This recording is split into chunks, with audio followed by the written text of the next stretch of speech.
The ancient city of Taposiris Magna is hidden on the northern coast of Egypt. These days it has very little of its former glory, but what lies beneath it may hold the secret to uncovering a famous mystery, that of Cleopatra, the most memorable Egyptian queen in history. The recently discovered tunnel is also known as a geometric miracle for its time. Excavations have uncovered a 43-foot-long structure below the ground, which is partially submerged in water. Its shape and construction technique are similar to that of the Eupalinos tunnel, another amazing ancient discovery. This one is located in Greece and was built by excavating simultaneously from 2 points, aiming to have them meet in the middle. The use of math and geometry to make this construction was astonishingly precise for those days, more so since it was built near a mountain. Archaeologists that have been working on the Taposiris Magna site since 2004 believe this tunnel may lead to the lost tomb of Cleopatra. The clues they found so far seem to back up this theory. For starters, the city and its temple were built by one of Cleopatra's ancestors, Ptolemy II. All the architecture seems to indicate it was dedicated to the ancient spirit Osiris and his queen Isis.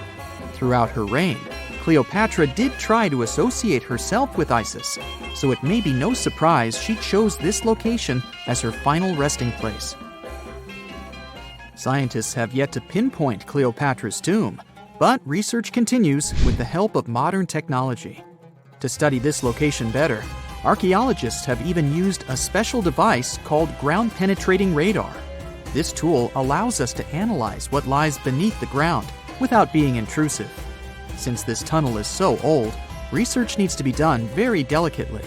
Seeing pictures of what's underground before you start digging is incredibly useful and has been done here since 2011. Finally discovering Cleopatra's tomb may help us piece together her story, especially what might have happened during the last portion of her life, which is still surrounded by mystery. We still don't know the exact cause of her passing. Some believe she may have let herself be bitten by a poisonous Egyptian cobra. Others have suggested that she was well accustomed to toxic substances, even hiding some in her hairbrush in case she ever needed it. But that's not to say she chose to use it on herself. We do have a lot of other interesting information on Cleopatra that's equally as impressive, like the fact that she had a stylist. Most of the images you've seen depicting this famous queen show her wearing black eyeliner. This look was put together by Airas, a woman known to have been her personal beautician. She traced the long line from her eyes to her temples, a makeup technique still used today to enhance the eyes. Airas was an important figure throughout Cleopatra's life, known also as her confidant and close friend. There are even theories that suggest Airas was there by her side when she passed away. Despite her well-thought-out looks, Cleopatra wasn't as pretty as she's described. Or at least, that's what recent research has pointed out. Sure, if we look at movies and modern imagery, she's depicted as this incredibly beautiful woman with symmetrical and delicate features. However, if we look at coins showcasing her image from back in the day, her looks are rather average. Her image on the coins might have been adjusted, too, to make the queen look stronger in the eyes of her people. So there is no trusted source available to confirm her image, but her description in most pieces of ancient literature speaks of her other qualities, like her voice and personality, not of her beauty. Cleopatra might have been the most famous Egyptian queen to this day, but she wasn't the first choice. She did have an older sister, Berenice, that was initially supposed to take the throne. Berenice passed away before she could do that, so Cleopatra took on the role and began investing in her education. She traveled throughout the country quite frequently, so she could become accustomed to her people and their needs. She was only 18 when the responsibilities were passed down to her, and immediately gained popularity because of her intelligence and education. Her taste in literature was quite good too. She was known to be a fan of Homer, the famed Greek philosopher and poet. Cleopatra loved to write as much as she loved to read. There are even claims that she wrote a book on medicine and cosmetics, but we have no evidence to this day that such work ever existed. Part of being a great leader back then meant you had to speak multiple languages. Cleopatra clearly understood that, and that's why she's rumored to have known many languages to varying degrees. Some archaeologists suggested she spoke Greek, Egyptian, and Ethiopian, as well as many Arabic dialects. She might have even spoken Latin, but there's little evidence to support this claim. She might not have had angelic looks, but Cleopatra was really careful with the way she looked, even with her diet. She was known to have enjoyed simple meals, including a variety of fish. Since she lived close to the Mediterranean Sea, it's really no surprise. As a treat, she liked to eat stuffed pigeons, which she also served to her guests. Other dishes on the menu included vegetables and fava bean soup. Fruits and nuts weren't missing from her diet either, and she was also a big fan of honey. Recently, a team of experts has even tried to recreate her famous perfume. Think of it like the ancient equivalent of Chanel No. 5. Cleopatra was known to be a fan of luxurious scents, which she believed could even influence how people treated her when they met. The basis of this scent is myrrh, a resin gathered from a local tree. Other ingredients added to the mixture were also found back in the day, like cardamom, olive oil, and cinnamon. The results may not be quite as delicate as the perfumes we know and use today. Its consistency was way thicker, and the scent lasted way longer. When she was at the height of her power, Cleopatra might have been the richest person in the world. Back in the day, she ruled over a territory that stretched across the Mediterranean, from modern-day Libya in the west through Egypt to Syria in the east. This is the largest territory ever ruled over by a woman. In today's currency, her worth might have been somewhere around $95 billion.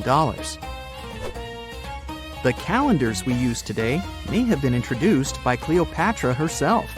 She presented the idea of leap years and leap days to Caesar, the Roman emperor she was known to have been close with. Taking her advice, Caesar made these adjustments part of the official Roman calendar. The ancient Egyptians already knew the year was longer than precisely 365 days. They discovered this by studying the brightest star in the sky, called Sirius, and concluded that a year is actually 365 and 1/4 days long. It was Elizabeth Taylor that famously introduced Cleopatra to pop culture when she played her in the 1963 film bearing the same name. Up until that point, it was the most expensive film ever made. It was originally supposed to cost somewhere around $2 million, but ended up costing a mind-boggling $44 million. That's mostly because of script and production issues. To make this iconic movie, producers created 79 sets from scratch, as well as over 26,000 costumes for the cast. Elizabeth Taylor's Cleopatra costumes alone cost somewhere around $200,000. Thankfully for the producers, the movie made headlines and was well received by critics, making it a box office success.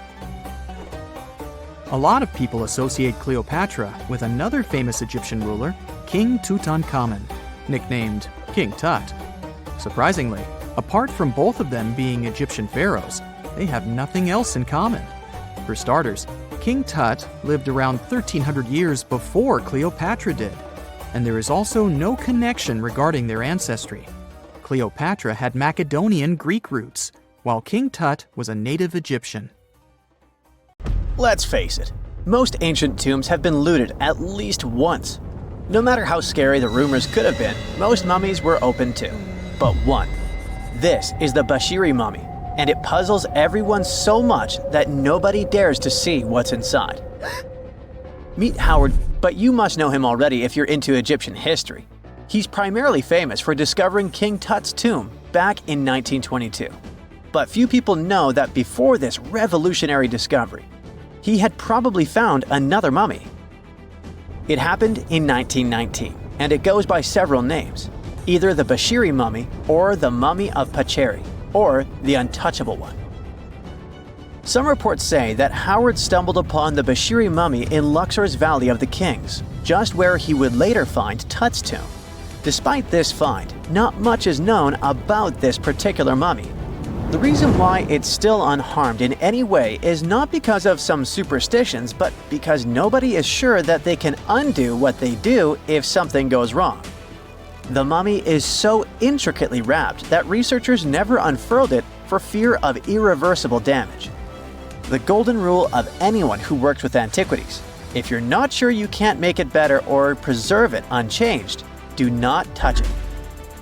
History knows many examples of ancient relics ruined beyond repair, say Ecce Homo, or smiling statue restoration. The delicate fabric that covers the mummy's face has this cool design that kind of looks like a pyramid. The researchers are not 100% sure, but this might be the only one of its kind with that embalming style. But without knowing the ancient technique, it's next to impossible not to ruin the mummy while unwrapping and wrapping it back.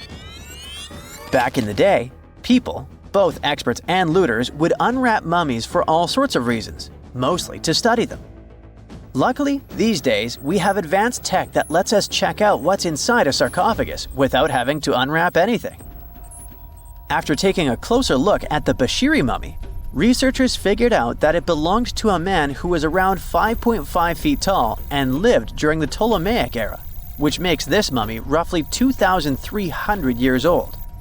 The Egypt Museum shared that the X-ray scan also uncovered an inscription of the guy's name, but it's a bit tricky to tell if it says Pacheri or Nenu, adding to the intrigue.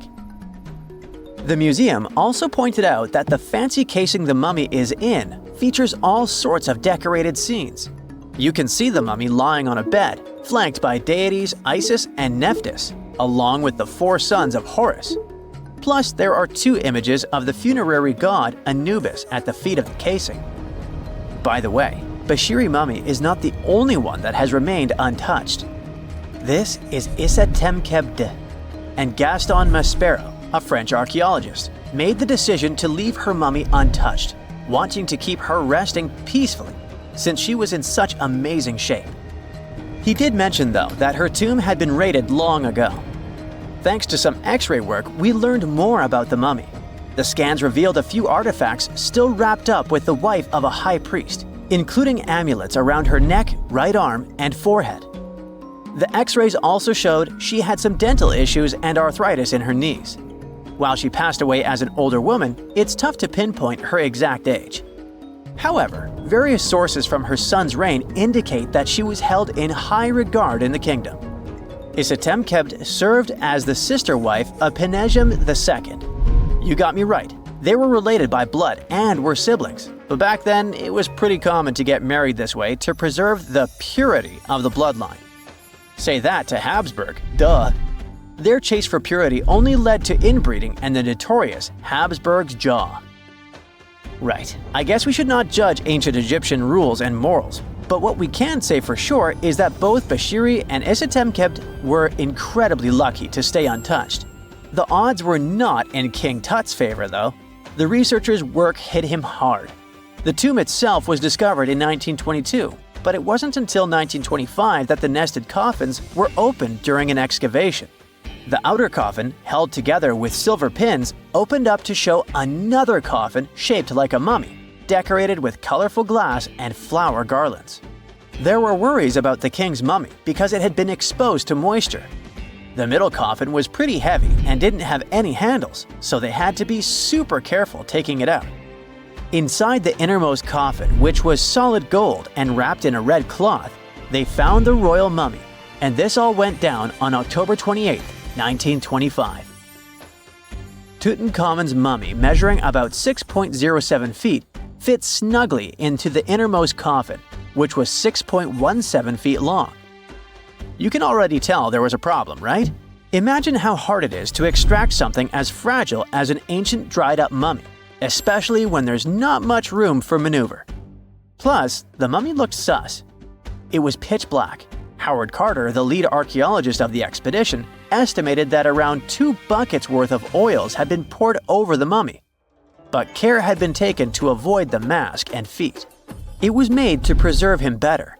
The body was positioned at a slight angle in the coffin, and there was a noticeable difference in the amount of dark oils on the right and left sides, indicating that the coffin might have tilted while being lowered into the sarcophagus.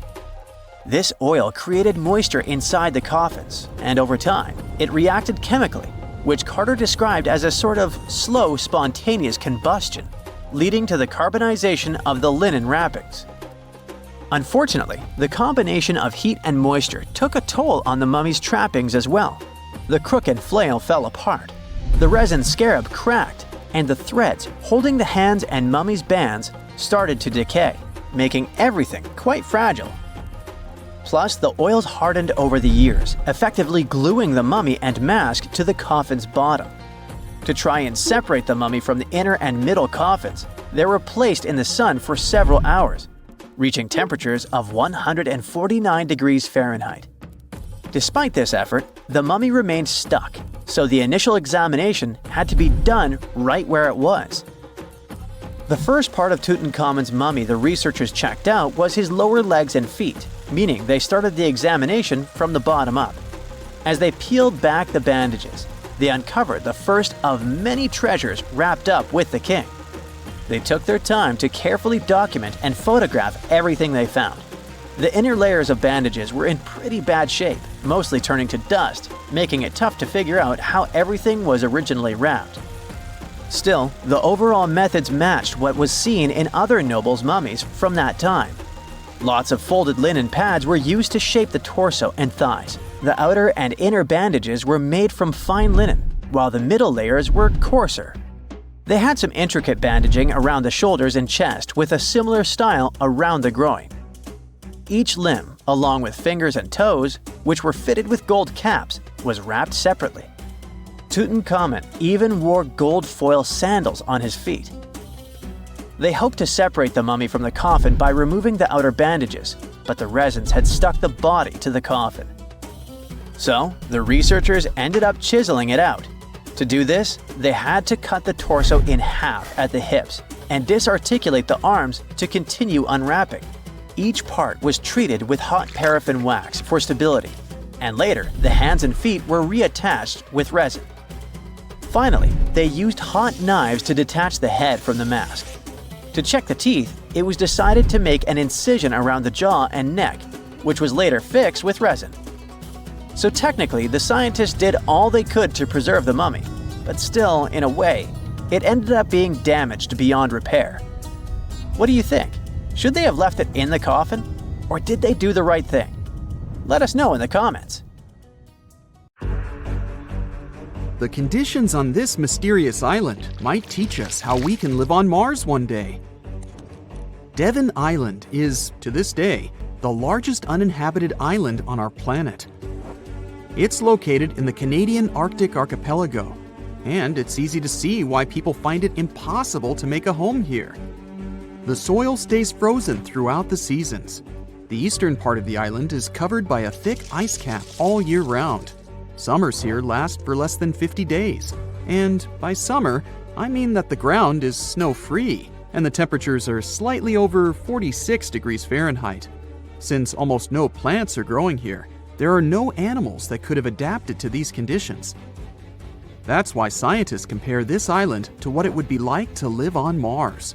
In 2001, a project started here on Devon Island looking to discover how people might live and work on other planets, particularly on Mars. It's called the Houghton Mars Project and offered NASA scientists some unique studying opportunities.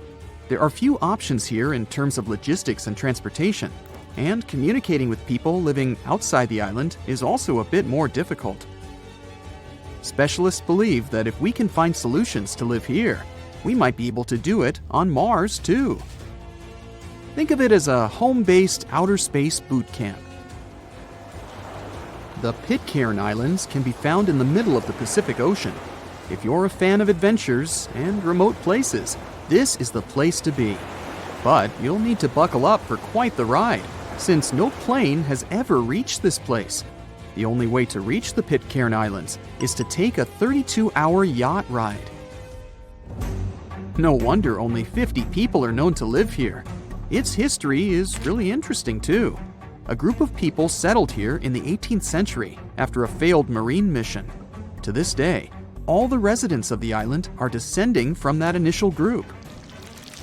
Life's not easy here though. If they need to see a doctor, for example, they need to travel either to the island of Fiji or to New Zealand. Now let's head over to Mexico, where recent technology has allowed scientists to explore some fascinating cenotes, which were previously unknown.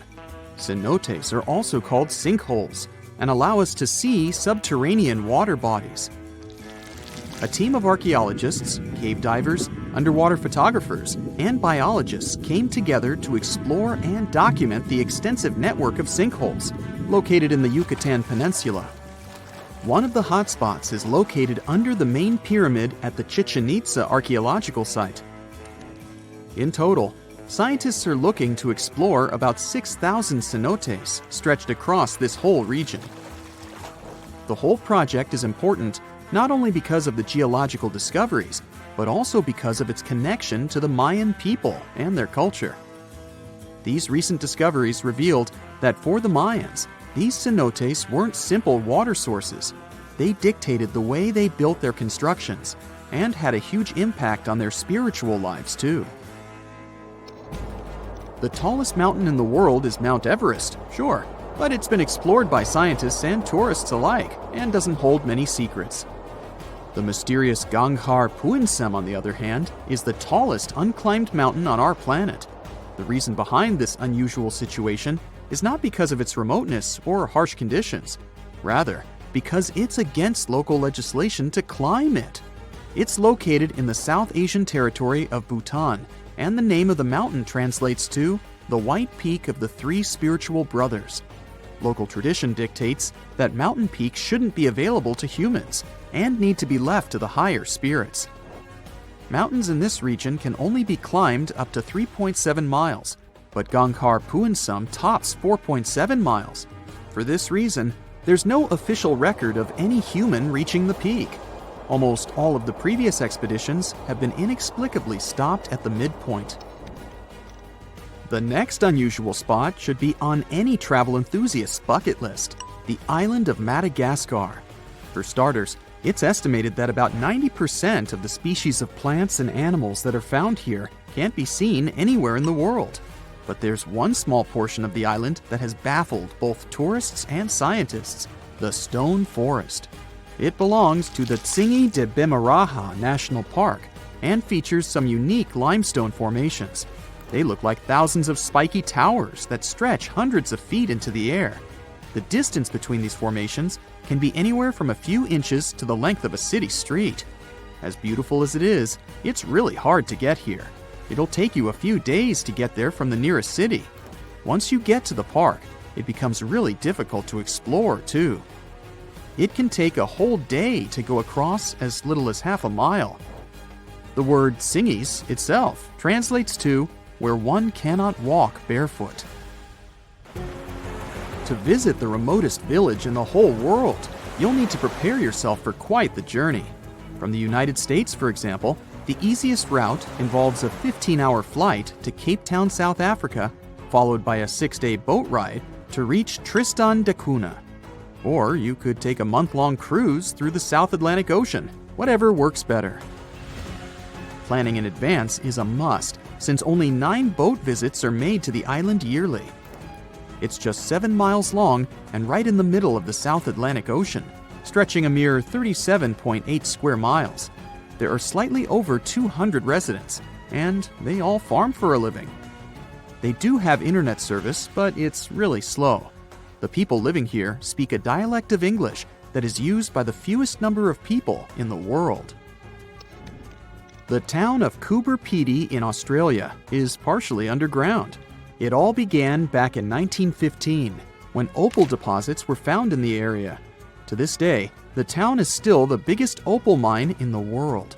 People living here figured out that it would be more comfortable for them to stick to the underground, as temperatures above ground can reach 125 degrees Fahrenheit. So, the establishment now has underground stores and galleries. Coober Pedy is also home to the world's first 4-star underground hotel. North Sentinel Island, located near India, is another pretty remote place. Not because of the time it takes to get there or the climate, but because it's home to the world's most mysterious tribe. The population living here is estimated to be between 50 to 400 people and isn't known to have any contact with the outer world. This is mostly because locals don't really enjoy visitors and tend to scare them away, even harming tourists. So, to protect them and their obvious wishes, the island is monitored by the local Indian authorities. It's believed the tribe's people don't have any immunity from modern diseases, so being in contact with foreign people might actually be fatal for the locals. On these French islands, there are no native inhabitants. The Kerguelen Islands are part of the Antarctic lands and are home to just scientists that visit on rotation. At any given time of the year, there are no more than 100 people here, and they're mostly engineers and researchers. There's no plane to get you to these islands, and few tourists are known to have visited them. The island is covered in glaciers, and the soil here isn't friendly to plants or animals. But if you're curious about what this place looks like, you'll need both the money and the time to complete the trip. You can only reach the island by ship, which reaches the shores of Kerguelen only 4 times a year. It isn't cheap to stay in these islands, and you definitely won't find 5-star hotels here. The trip departs from Réunion, and it takes about 28 days to reach the first island. Half of the time will be spent at sea, so be prepared to cover over 5,600 miles of the Indian Ocean. Scientists have recently discovered Leonardo da Vinci's hidden passages under a medieval castle in Italy. They followed a newly found 15th century sketch by the creator of the Mona Lisa and found one of the unexplored architectural wonders from the age of the Renaissance. Construction of the Sforza Castle started back in 1358, but it was destroyed about a century later during a local crisis. Then, in 1450, Francesco Sforza, the Duke of Milan, decided to rebuild it on the old ruins. After he passed away, his son Ludovico took over and kept improving the castle. He brought in some of the best artists of the time, including Leonardo da Vinci, to decorate its walls. We can still see Leonardo's frescoes today in the Room of Wooden Boards. While he was working at the castle, da Vinci also recorded some historical underground passages hidden beneath the outer wall. The drawing, dated between 1487 and 1490, was found at the Institut de France in Paris. The sketch is highly precise, and it proves that Leonardo was really interested in fortification design and was great at documenting existing structures. Historical records show that Ludovico ordered the building of an underground passageway that led straight to a basilica, where his wife was buried. Ludovico married Beatrice in 1491, and they had a happy but tragically short marriage, as Beatrice passed away while giving birth in 1497. The Duke locked himself away for weeks, grew a beard, and wore only black clothes while he was mourning his beloved wife. The secret tunnel may have stretched over a half a mile and would let Ludovico visit her grave in private. It could have served as an escape route if the castle was ever under siege. The existence of the tunnels remained one of the mysteries of the Renaissance for years, as no one knew for sure they were there. But now, scientists finally uncovered the secret history. They used a combination of ground-penetrating radar and laser scanning to build up an accurate 3D model of all the structures under the castle. They found the tunnels da Vinci alluded to in his drawings, and it looks like they may have only been a small part of a whole system of historical underground passages. The goal is to create a complete digital twin of the castle that will not only show all the preserved constructions, but also the ancient ones that are no longer visible. They also plan to add augmented reality to the virtual paths to let visitors discover Leonardo da Vinci's hidden passages. Now, we don't know if the genius actually took part in constructing the hidden passages that scientists recently discovered, but we do know about some other Leonardo da Vinci inventions. He created the first satellite-like map in 1502, long before photography or satellites were even a concept. A famous figure in Italy, Cesare Borgia, invited Leonardo to a small town called Imola, near Bologna, to create a highly detailed map for him. Back then, maps were not very precise, as no one had figured out how to show exact distances on a smaller scale. Instead, people spent a lot of time decorating them with dragons, roses, fancy castles, mountain ranges, flowers, and other artistic details. These maps look more like beautiful paintings meant to be displayed, rather than practical tools for navigation. But Cesare Borgia wanted something truly functional, and Leonardo managed to create something revolutionary in the field of cartography. If you compare satellite images of Imola today with Leonardo's map, the similarities are striking. He captured every alley, curve of the streets, roadways, and even the exact sizes of the buildings. And he did it all by hand, using just a pencil, ruler, compass, and several of his own clever inventions. To gather all the necessary data, the genius walked through the streets for weeks using a large wheel that spun as he moved, recording the distance with a cable. Using the magnetic compass, he determined precise directions. He also developed a tool called the bussola, which measured angles inside a circle. With this, he could track the exact turns of each street and the size of the intersections. He figured out the distances between houses and major roads. Then, back at home, he used his notes and calculations to draw the map to scale with incredible precision. In his work, Da Vinci also used a technique developed by Florentine humanist Leon Battista Alberti. He created a mapping method where you could place an entire city inside a circle using polar coordinates. At the center of the city, 8 straight lines met, representing the main directions of a compass. Leonardo used this system to divide the town into 8 sections. He didn't overlook even the smallest buildings, which made his map one of the most advanced of its time. The Italian genius had a big dream to build a machine that could let people fly. He studied how birds, bats, and kites moved through the air and designed a special flying machine. He believed that if he could copy their movements, humans might be able to soar like them. Da Vinci's design looked a lot like a bat, with 2 large pointed wings that stretched over 33 feet wide. He planned to build the frame from lightweight pine wood and cover it with raw silk to make it strong but not too heavy. The person flying it would lie on their stomach on a wooden board in the center.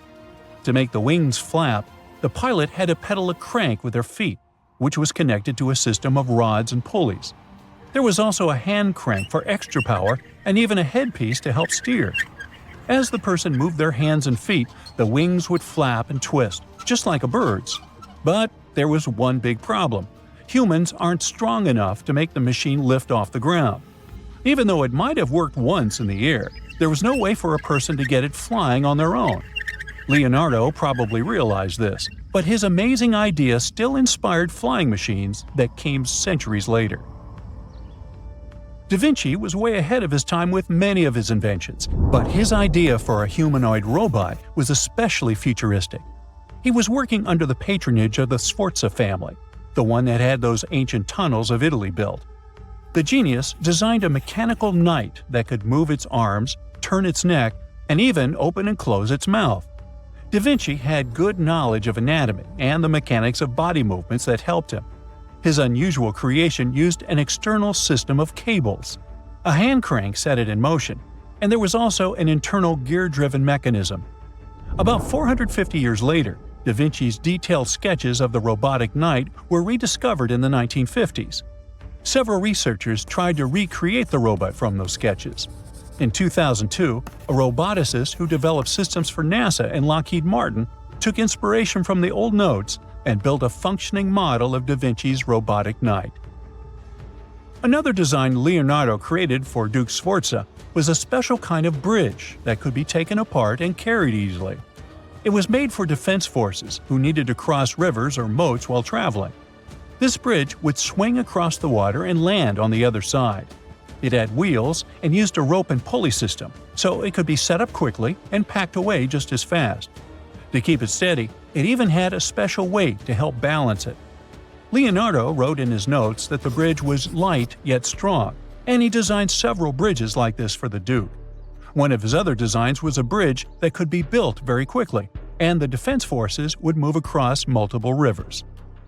As scientists continue to study Leonardo da Vinci's hidden passages, they reveal new chapters in human history. Who knows what other unexplored architectural structures they will find. It's nighttime, and you're about to walk inside Pharaoh Tutankhamun's final resting place. You know, King Tut. You don't have a torch, but at least you came with a flashlight. You walk down several flights of stairs and observe how the walls are carved in hieroglyphics and what looks like a spell. Those who take anything from this place will be doomed for life, the spell says. Even if you don't really believe it, this scares you a little bit. You find a huge stone door. Is it a trap? You manage to open it, but oh no, it's only an empty chamber. You check your map. It seems like you're heading in the right direction. After what feels like hours, you realize you must be trapped inside a labyrinth.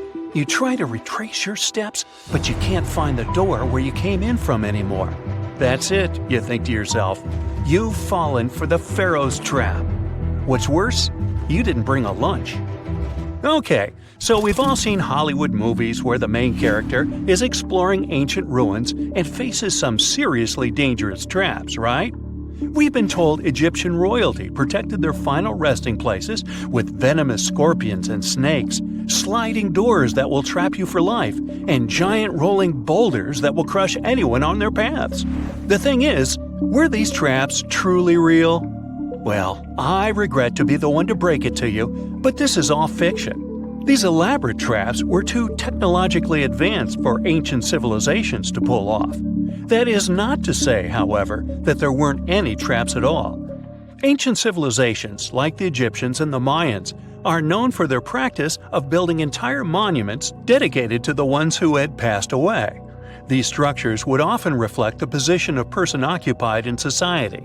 So, for the really important people, the VIPs of their times, massive monuments were built to host their bodies long after they were gone. Some of these civilizations believed that a person's life would continue on the other side of the veil. For that reason, a person would be buried together with the belongings of their current life. If they had a lot of money and power and stuff, that meant their resting places would be filled with riches and gold. Now imagine if you lived in ancient Egypt and you knew exactly where all the pharaohs' tombs were located and had heard rumors of the amount of wealth kept in these places. Maybe you would be tempted to go check it out, right? We're talking about large rooms filled from floor to ceiling with golden artifacts, jewels, and even money. I mean, it does sound tempting. And since there weren't any security guards protecting the entrance of these places, Egyptians needed to get creative as to how they would protect these riches. These old civilizations found some traps to be useful. A recurring one was building empty rooms inside the monument to confuse a burglar. Now, let's take a look at Amenhotep III's final resting place as an example. It was built in the city of Luxor, in a spot also known as the Western Valley of the Kings. Two French engineers originally discovered the monument between 1905 and 1914 CE. The structure is huge and has more than 10 chambers, connected by long corridors and steep stairways. The King's Chamber is the most hidden one, and for an outsider to try and find it, they will probably enter a lot of empty rooms beforehand. Other pharaohs tried to protect their riches by commissioning monuments with false doors concealing pits that were up to 20 feet deep. This way, an unwarned and unwanted visitor would be surprised by the deep hole on their way to the king's resting chamber. Alongside false doors, pharaohs made sure to build labyrinth-style corridors and false walls. This way, robbers could take hours or days before they found the king's real chamber. As to pits with poisonous snakes on them, if there were any reptiles inside these monuments, they probably got inside on their own and would most likely not stay there for long. There is no way snakes would survive years and years without food inside these pits. So yes, another Hollywood-induced belief right there. If these traps seem boring to you, archaeologists did find an interesting deterrent in the final resting place of the Red Queen of Palenque in Mexico. Palenque was one of the most powerful Mayan cities in pre-Columbian Mexico, and the Red Queen was believed to be the grandmother of the last Mayan king, undoubtedly a person of immense importance to the empire. In her honor, a huge monument was built to keep her body after her passing. The discovery of the tomb itself was already thrilling. Archaeologists found an ancient monument when digging at the site back in 1994. The first thing they found was a room with a hidden door. Once they opened the door, they discovered a long corridor. Finally, at the end of this corridor was the Queen's Chamber. The team of archaeologists was beyond excited to unearth this chamber with the mummy of the Queen herself still inside it. They found her to be accompanied by her pearls, jade shells, and expensive rocks. But as the team explored the remains, they saw something rather strange. The room was filled with a red-colored powder. Researchers knew that the color red was important to the Mayan people, and that much of their clothing and buildings were decorated with this color. But they didn't understand why the queen was buried with this unknown red substance. After they took a sample back with them for further analysis, they discovered that the red powder was cinnabar, a very dangerous mineral. This powder, when inhaled, can cause, shall we say, severe health damage to a person. The team concluded that this could only be a trap for anyone trying to steal her riches. Okay, so dangerous powders might have worked as the most intense traps we've seen until now. But perhaps the cheapest way to keep out unwanted visitors was to advertise spells written out all over the monument. We'd probably laugh at these today, but back in the day, they were more or less effective. Spells usually said that the person who took anything from that place would meet a tragic fate. Some spells said that robbers would lose their houses in big fires or terrible floods. Other spells said burglars would have incurable and undiagnosed health issues, but they weren't really enough to stop people from taking any gold. There are some stories surrounding how these spells might have been real.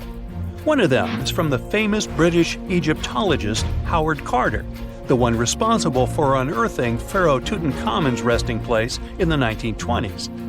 After months of unsuccessful digging, Carter discovered the tomb's existence by chance. He found the entrance to a stairway right beneath the soil where he had been searching all those months. With the help of a team, he cleared the piles of sand blocking the stairs and discovered a doorway.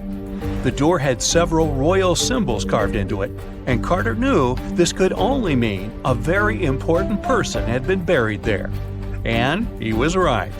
With a chisel, he made a hole in the top left-hand corner of the doorway and lit his vision with the help of a candle.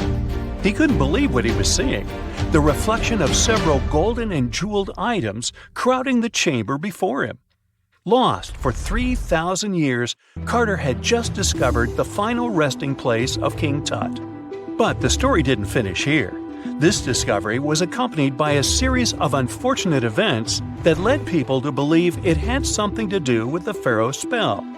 Carter himself mysteriously passed away just a few years later, and some of his assistants lost their houses in floods, just like one of the spells threatened.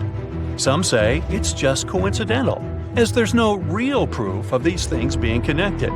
Well, what do you think? Was this an effective trap after all?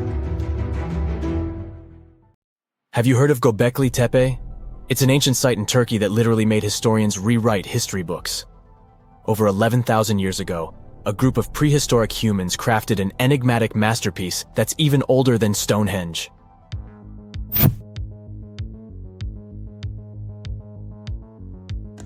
Before its discovery, archaeologists believed that people didn't know about iron and weren't good at making pottery. They were sure that settled life only emerged with the need for agriculture. But Gobekli Tepe changed this belief.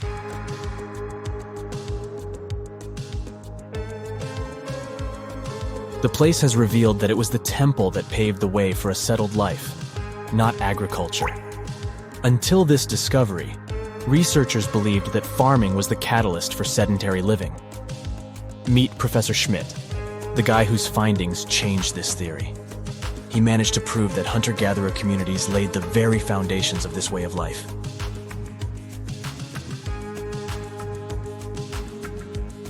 Back in the 1960s, other archaeologists visited the area, but they totally missed the mark.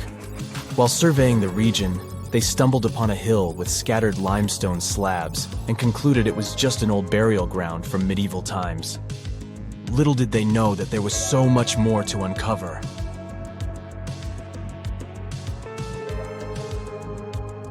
In 1994, Schmidt embarked on his own survey of prehistoric sites in the area. Surprise! He instantly realized he had discovered something truly extraordinary. Unlike the nearby flat and barren plateaus, Gobekli Tepe had a gently rounded top, rising 50 feet above the surrounding landscape. Funny enough, the translation of this place's name is Potbelly Hill. Schmidt was sure only humans could have made something like this.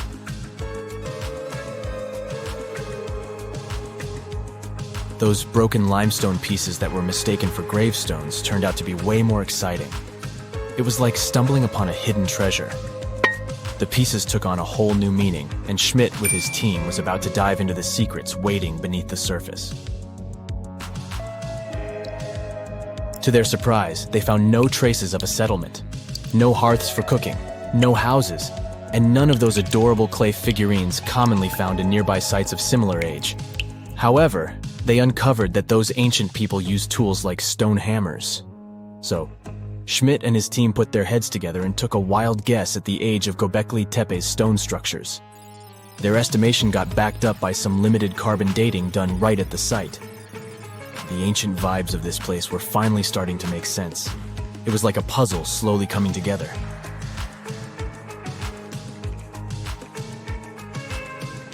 You may think that back then, people didn't have special tools to create something as cool as Gobekli Tepe. Not true. Turns out, these prehistoric folks used flint tools instead of fancy metal chisels. They were also skilled at chipping away softer limestone and crafting pillars right on the spot. Afterward, they carried the pillars a short distance to the summit and placed them upright. Once the stone rings were complete, they covered them with layers of dirt. Over time, they added new rings, and voila! You've got a cool hill to impress people in the future.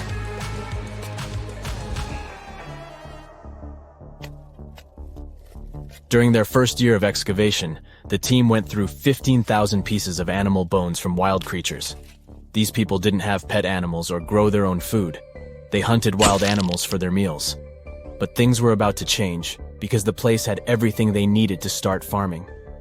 Scientists say they had wild sheep and wild grains that could be domesticated.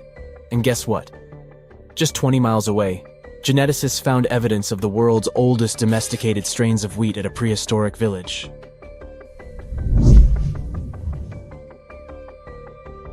These amazing findings have completely changed how we view civilization. In the past, experts believed that people needed to learn how to farm and settle in one place before they could build temples and develop complex societies. But guess what? Schmidt's research flips that idea on its head. He claims that the incredible effort put into constructing these astonishing structures actually set the stage for the development of advanced societies. It means that societal and cultural changes happened before agriculture. Schmidt has this fascinating hypothesis about Gobekli Tepe. He thinks it could have been a special burial site where people left their loved ones. And here's the twist. The burial site was adorned with fancy statues and symbols representing deities from the spiritual realm. The idea that Gobekli Tepe could have served as a sacred place adds another layer of complexity to the whole story. While the site's true purpose may remain elusive, Schmidt's insights invite us to consider the profound interplay between life and the afterlife, and the deep reverence ancient hunter-gatherer societies may have had for their departed ancestors. Now let's talk about the stars of the show, the mesmerizing T-shaped columns that dominate Gobekli Tepe. These mysterious structures range from 10 to 20 feet tall and most likely represent stylized human figures. But one figure stands out from the rest, the three-dimensional lion relief. This depiction really fires up our imagination. Why? Because it hints at the possibility that lions roamed Anatolia during the Neolithic period.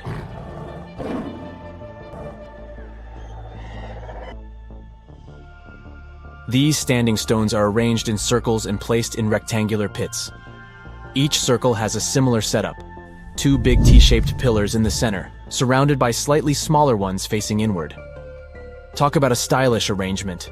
These towering pillars reach a whopping 16 feet and weigh between 7 and 10 tons. Some pillars are plain and simple, while others are like works of art with intricate carvings. Foxes, scorpions, and vultures come to life, crawling and twisting on the pillars' sides. But it's not just animals depicted on these stones. Some pillars have abstract shapes representing humans, and even small carvings of clothing items. Some of them even have belts. Now, there's one pillar that stands out from the rest like a rock star. This super old stone pillar suggests that a comet crashed into Earth. It happened during a chilly period that lasted about 1,000 years. Previous studies examining Greenland ice cores hinted at this comet theory, but now the carvings at Gobekli Tepe prove it right.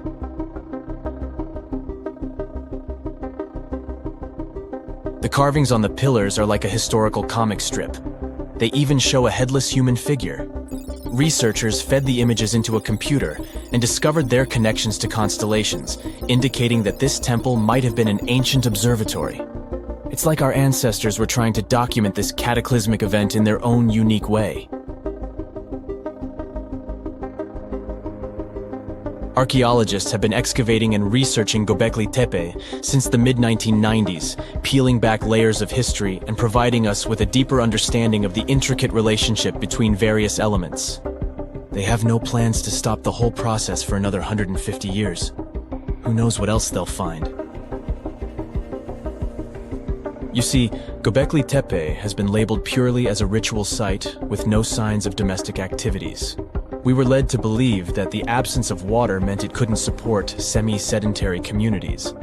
But scientists believe it's time to shake things up and approach Gobekli Tepe with fresh eyes. It's time to question what we believed before and use new evidence and different ways of thinking. Like, there might have been a group of people living in the area who didn't stay in one place all the time. They moved around a bit but still had their own civilization, living in the area semi-sedentarily. Gobekli Tepe is not just home to a single temple, but an astounding collection of over 20 ancient structures. As archaeologists delve into the depths of this wonder, they are unraveling its unique layout, featuring two prominent focal points at the heart of each establishment, complemented by smaller structures and dividing walls. What's even crazier is that in this area, there are over 200 obelisks, which are narrow tapering monuments. If someone finally invents time travel and you hop on a trip to the past, you won't recognize many of the things you know and love today. The Statue of Liberty and the Egyptian pyramids, some basic gadgets like the remote control and your laptop, and even the corn you have for lunch have all changed beyond recognition. When the pyramids were originally built in ancient Egypt and Giza and other places, they didn't look sandy brown at all. All of them were covered with white limestone. If you had seen them under the hot African sun, you'd have to look away. That's how smooth and shiny they were. Builders used around 6 million tons of this material for the Great Pyramid of Giza alone. It's the largest one you can still see on your trip to Egypt. The local rules were quite a thrifty crowd, and they reused some of the casing stones for other construction projects. A massive earthquake in the 14th century has also loosened some of the stones, so you won't see a lot of limestone, but some of it is still there, on top of the Pyramid of Khafre in Giza. It looks like it has a second peak on top of the first. In ancient times, all pyramids used to have capstones called pyramidions, covered in a mix of gold and silver. Most of them have been lost over the centuries, but you can still see a few of them at museums. They show images of Egyptian deities. The pyramids were probably modeled after a sacred pointed stone, the benben. It represented the rays of the sun. Now, lifting heavy rocks wasn't so simple without the tech we have today. I guess you'll agree with me if you helped your friends move at least once, and they made you carry the couch. But those smart Egyptians of the past thought of that and chose the pyramid shape. It lets the weight distribute evenly throughout the whole thing. The Statue of Liberty has also had a major makeover since it was first unveiled in 1886. Believe it or not, it used to be a shiny brown color, just like a penny. 20 years later, it changed its color to green. It wasn't a fashion statement, but a chemical reaction. The statue is covered with hundreds of thin copper sheets. When copper reacts with air, it naturally forms a protective layer called verdigris. This layer protects what's under it from corrosion, and that's why statues and other things made of copper, brass, and bronze can last so long. When Lady Liberty first turned green, people in authority decided it would be a good idea to paint it all over. It was way before social media, so you couldn't just drop an angry comment under the post describing the idea. But they wrote about it in the local newspapers, and the public didn't love the idea. Then the Times interviewed a copper and bronze manufacturer, and he confirmed they shouldn't repaint it, because removing the protective layer would mean destroying the statue. Over the years, people have suggested painting Lady Liberty several times, but no one has ever done it. I don't know about you, but I can't imagine that lady in any other color, so I guess it's for the better. You love bananas as much as I do? Next time you enjoy a juicy soft one, remember you gotta thank selective breeding for that texture.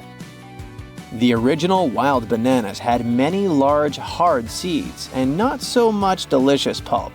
And hey, who doesn't like a sugary watermelon? It has a history of over 5,000 years, and it used to have bitter, yellowish white flesh and was really tricky to open. Selective breeding saved the day again, and watermelons got way sweeter. Japanese scientists went further and invented the seedless version. Corn's grandmother is a Mexican grass called teosinte. The kernels in this grass were small and hard to get. Farmers from many thousands of years ago saved the seeds only of those plants that were larger or tastier, or with kernels that were easier to grind. Thanks, my friends, for giving us the corn that's edible and even delicious. And just imagine, wild avocados were so small that they could easily fit in the palm of your hand. The pit in them was so large you wouldn't find much edible material inside. They also had a much harder shell than the ones we're used to. You probably wouldn't get a lot of work done without your beloved computer today, but I can't tell you exactly whom to thank for this invention. The ABC from 1942 is one of the contendants for the title of the first computer. It's short for the Atanasoff Berry computer, named after its inventors at Iowa State University. The ABC weighed over 700 pounds. Yep, yours must be way lighter than that. That big boy consisted of around 300 vacuum tubes and had a rotating drum, a little bigger than a paint can, and had small capacitors on it.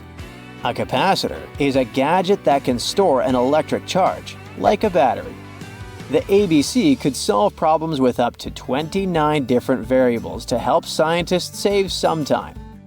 Like modern computers, it used binary digits, ones and zeros, to represent all numbers and data. Because of that, it was possible to do the calculations electronically.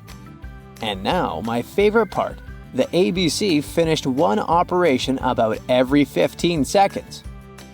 Just for you to compare, it's millions of operations per second now.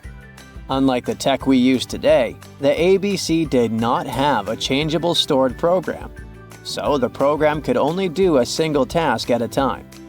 An operator had to write down the intermediate answer and then dial that back into the computer.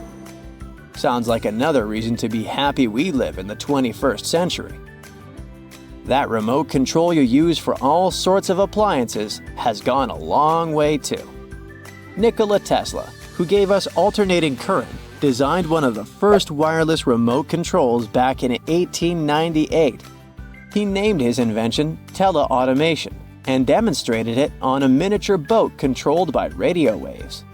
The boat had a little metal antenna attached to it. Tesla sent signals to the boat using a box with a lever and a telegraph key, which was his version of a remote control. Those signals set electrical contacts on the boat into motion and moved the rudder and the propeller, and Tesla was controlling the boat. The concept of the remote control soon spread to other gadgets. The first television remote control followed in 1950. It was designed by the Zenith Radio Corporation called Lazy Bone. Don't take it personally, please. This lazybone had a massive cable that was attached to the TV set, and those who tried it didn't fall in love with the invention because they tripped over that cord. I feel your pain, my friends. If you live or work on one of the top floors, you gotta love this one. Meet the first passenger elevator. It traveled at the speed of 40 feet per minute.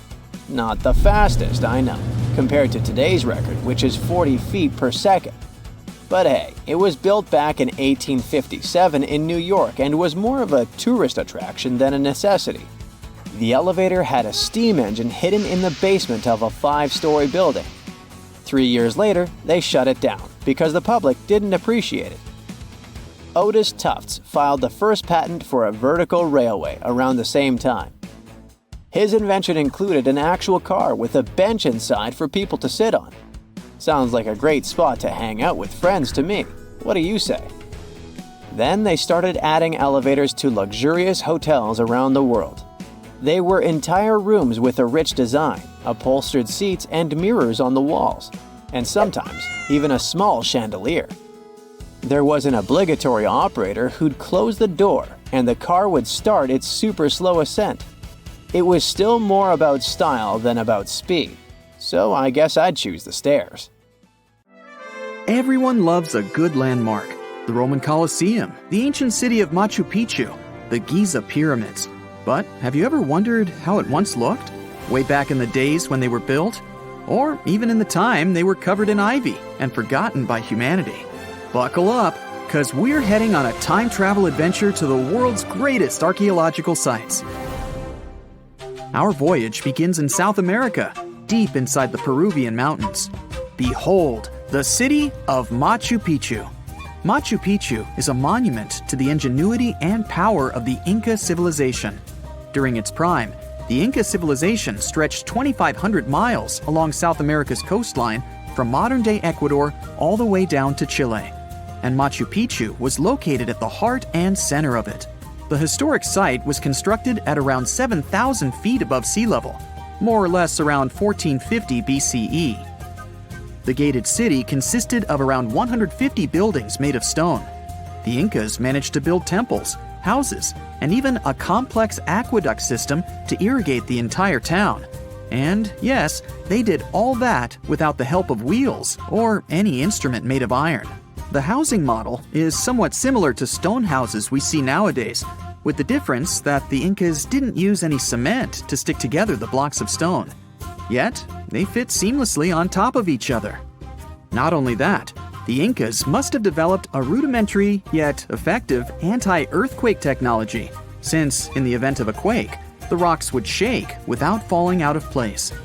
If Machu Picchu had been built today, it would have cost over $70 million to finish the entire thing. The purpose of the site is still a mystery to many historians. Theories suggest that it could have been built as a ceremonial site, a safety base for the Inca people, or even a retreat for royalty. What we know for a fact is that in the 16th century, 100 years after Machu Picchu was built, its population abandoned it, with tree roots taking over the majority of the site and keeping it hidden from humankind for over 4 centuries. It wasn't until the 20th century that the world was reintroduced to Machu Picchu when a Peruvian farmer led Yale University professor Hiram Bingham III to visit the site. Since then, Bingham and many other explorers dedicated their lives and research to studying the archaeological wonder of Machu Picchu. Now, for the next stop on our time-traveling vehicle, the city of Pompeii in Italy. Pompeii has crowded our collective imagination for many years. The eruption of the Mount Vesuvius volcano in 79 AD and the destruction of an entire city is hopefully not something that will happen again. But I bet you're wondering, what did Pompeii look like on its last day? It took 18 hours for Pompeii's streets, markets, houses, and forums to be buried under millions of tons of volcanic ash. Thanks to some clever scientists, we discovered that the lava and ashes that covered Pompeii on its very last day actually helped to freeze the city in time. Different from ice, the cloud of ashes did not preserve the city intact, but as the items disintegrated over 2,000 years, they left voids under the earth. archaeologists found that if they filled these voids with plaster, the shape of the buried city would soon reveal itself. And that's exactly what happened. Of course, it was nothing like the bustling city of 12,000 people that had existed for many years before the fateful eruption. Pompeii was a vibrant and rich municipality. The site's ruins revealed that many areas of Pompeii boasted impressive houses, some with balconies, which was a sign of great wealth at the time. And, believe it or not, even some artwork survived the eruption. Archaeologists found well-preserved frescoes and murals of mythological creatures, all indicating that members of the high society lived there. Ruins show the city even had thermal baths and showers made with luxurious materials. Oh, and apparently, the people of Pompeii had amazing teeth. Yes, archaeologists could see even that tiny level of detail from the plaster molds they recovered from underground. Still in the Italian territory, we find one of the world's biggest tourist attractions, the Roman Colosseum. It was built as an amphitheater during the reign of Emperor Vespasian, around 70 AD. It wasn't until 80 AD that Vespasian's son, Emperor Titus, inaugurated the Colosseum. The monument was something to behold, with 157-foot-tall walls, over 80 entrances, and the capacity to host 87,000 people. All social classes and groups were welcome at the Colosseum, and this partly explains why it flourished for so many centuries. During the decline of the Roman Empire, around the 6th century AD, the Colosseum started being neglected and abandoned. The monument was looted, and some of its columns and stones were used to build infrastructure elsewhere. Only 1/3 of the original Colosseum still remains, and if it's big now, imagine what it once was. Greece was home to one of the world's largest empires. At the height of this empire, literally and historically speaking, more or less 2,400 years ago, the Greeks built a citadel known as the Acropolis. The Acropolis, which is composed of historical buildings, is considered to be one of the biggest landmarks of Western civilization to date. Tourists that visit the capital city of Athens today may be faced with yellowish and broken pillars of the Parthenon, standing way up high in one of the city's hills. But way back when it was built, between 447 and 432 BCE, the imposing and majestic Parthenon was purely white, as the entire monument was built with gleaming white marble. The statues inside were made of gold. The Parthenon is a 23,000 square foot temple held up by 69 marble columns. The largest blocks of marble are massive, weighing around 10 tons each. And the most surprising fact is that the marble didn't come from Athens, but from a nearby site that stood 10 miles from the Acropolis, known as Mount Pentelicon. Historians intrigued by where the primary material for building the Acropolis came from found tiny and big blocks of marble all scattered around the floor of Mount Pentelicon. There was also a paved road that the Greeks had built to carry the rocks around. But perhaps the most impacting monument of all times is located at the heart of the Middle East, outside the Egyptian city of Cairo. The pyramids are considered one of the 7 wonders of the ancient world. The Giza pyramid complex was built as a tomb for the pharaoh Khufu around 4,500 years ago. Between 20 to 30,000 people took part in the construction process. It's composed of 3 pyramids. The massive monument is made out of approximately 8,000 tons of granite and over 550,000 tons of mortar, which gives it the appearance it has today. Would you believe me if I told you that the pyramids didn't always look like this? Far from it. They were shiny white with a golden triangular tip at the top.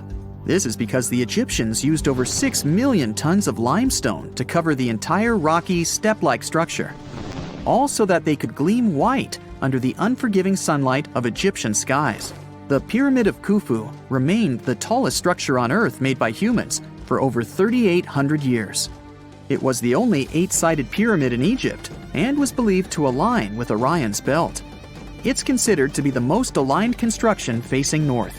In 1979, it was inscribed on the UNESCO World Heritage List. Let's head on down to the Indian city of Agra to quickly visit the Taj Mahal.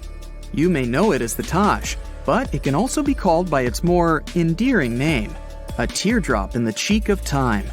The Taj took over 22 years to build, and was commissioned in 1632 by Mughal Emperor Shah Jahan as a declaration of love for his third and favorite wife, Mumtaz Mahal.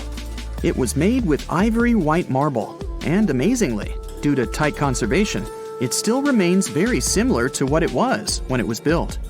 I think all this talk of landmarks got me thirsty for some traveling. What about you? Tell us in the comments below if you've ever visited some of these sites, or which interesting landmarks you'd add to this video. So what comes to your mind when you hear the word Antarctica? Most likely, cold, snow, ice, and penguins. Yet, this is one of the least explored regions in the world that hides many strange and unique things. Check them out. You don't have to go to Antarctica to see this weird thing. All you need to do is open Google Earth and move to one of the southernmost islands of Antarctica, King George Island. Recently, internet users have noticed a large and pretty strange cave entrance there. Where does this wide, dark passage lead? People started making suggestions. It's the entrance to a secret base or some laboratory. This is the part of the spaceship that crashed there thousands of years ago. This is the door to the ancient city of Antarctica. Perhaps there's a giant rock mountain with an ancient cave beneath all this snow and ice. Well, there's some ideas. Users have calculated the approximate dimensions of this cave. It might be about 74 feet high and 250 feet wide. You could hide a Boeing passenger jet in there. Nature probably created this entrance. This is a logical explanation, but there are two strange factors. First, take a look at the foot of the mountain. It seems that there are steps there. They're dark in color, as if they're made of stone. And if you look closely, you can notice something similar to human footprints. Has anyone entered this cave? Or maybe someone is still living there now. The second oddity is the disappearance of the mysterious finding. For the first time, people noticed it in a Google Maps snap in 2007. Then the entrance disappeared. Then it reappeared a few years later. After that, it vanished. And in 2022, people saw it again. Perhaps old snow melts, a new layer falls, and then the wind blows it away and the cycle repeats.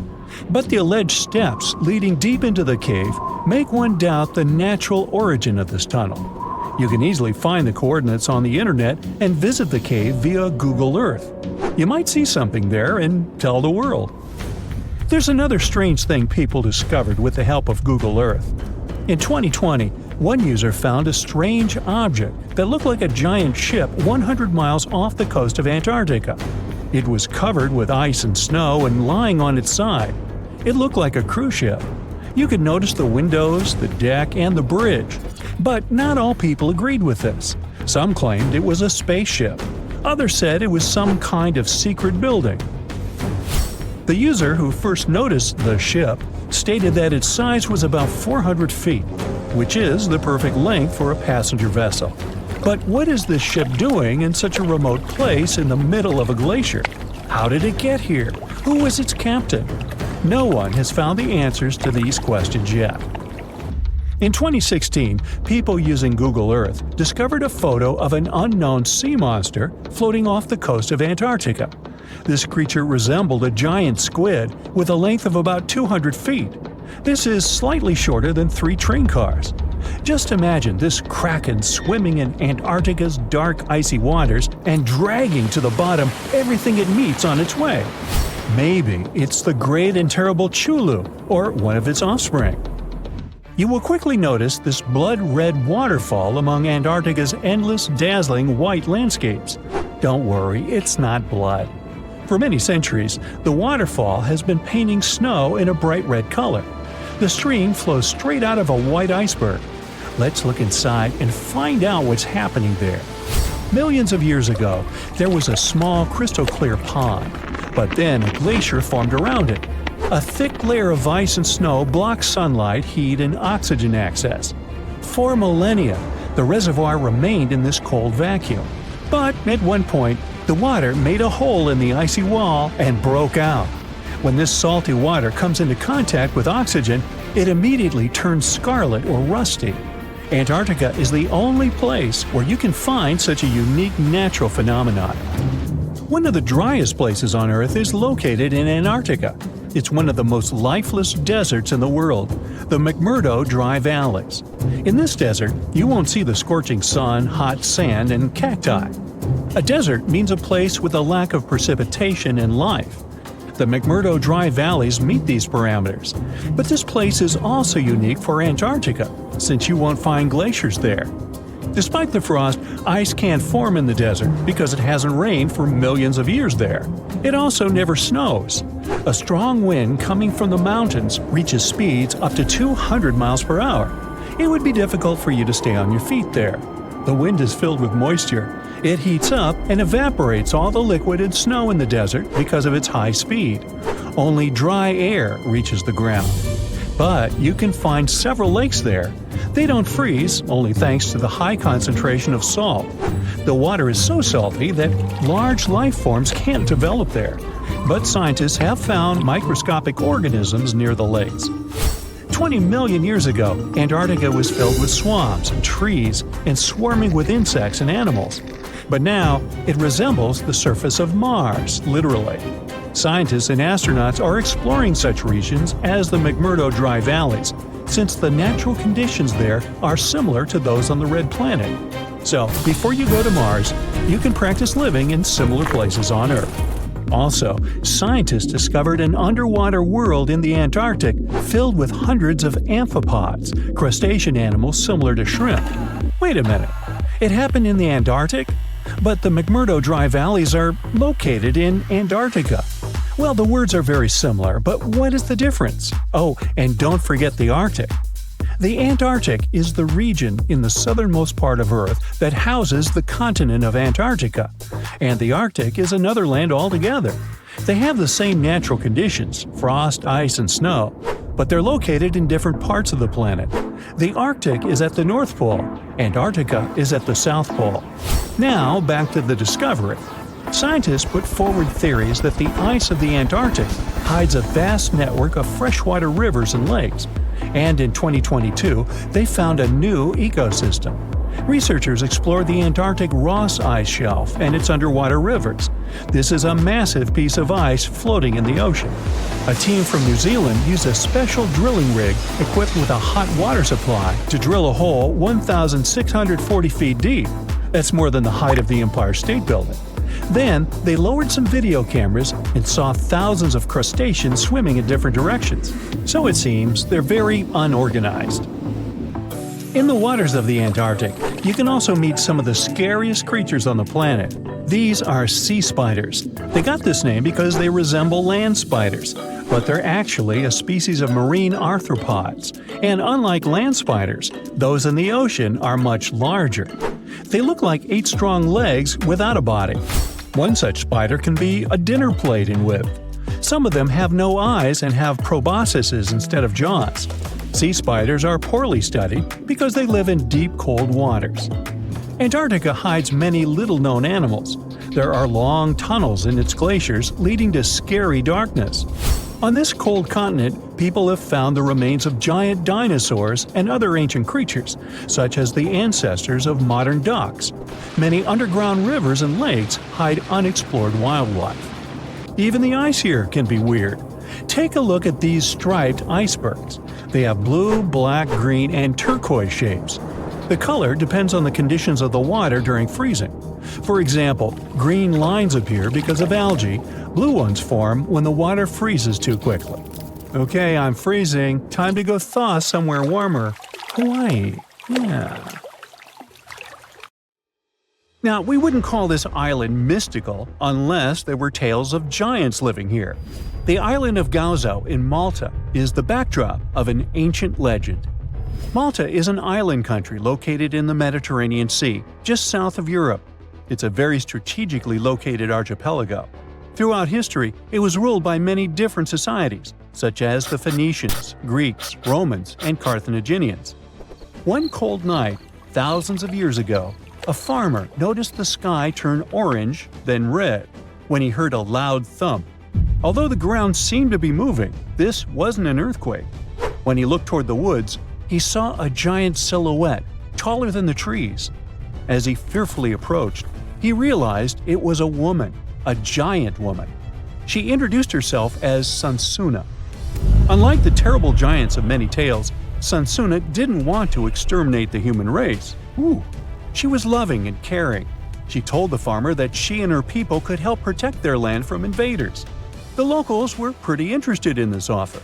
Since Malta is located in an important commercial route, it was constantly being invaded. The story says that Sansuna settled in Malta, and sooner rather than later, she was moving things around.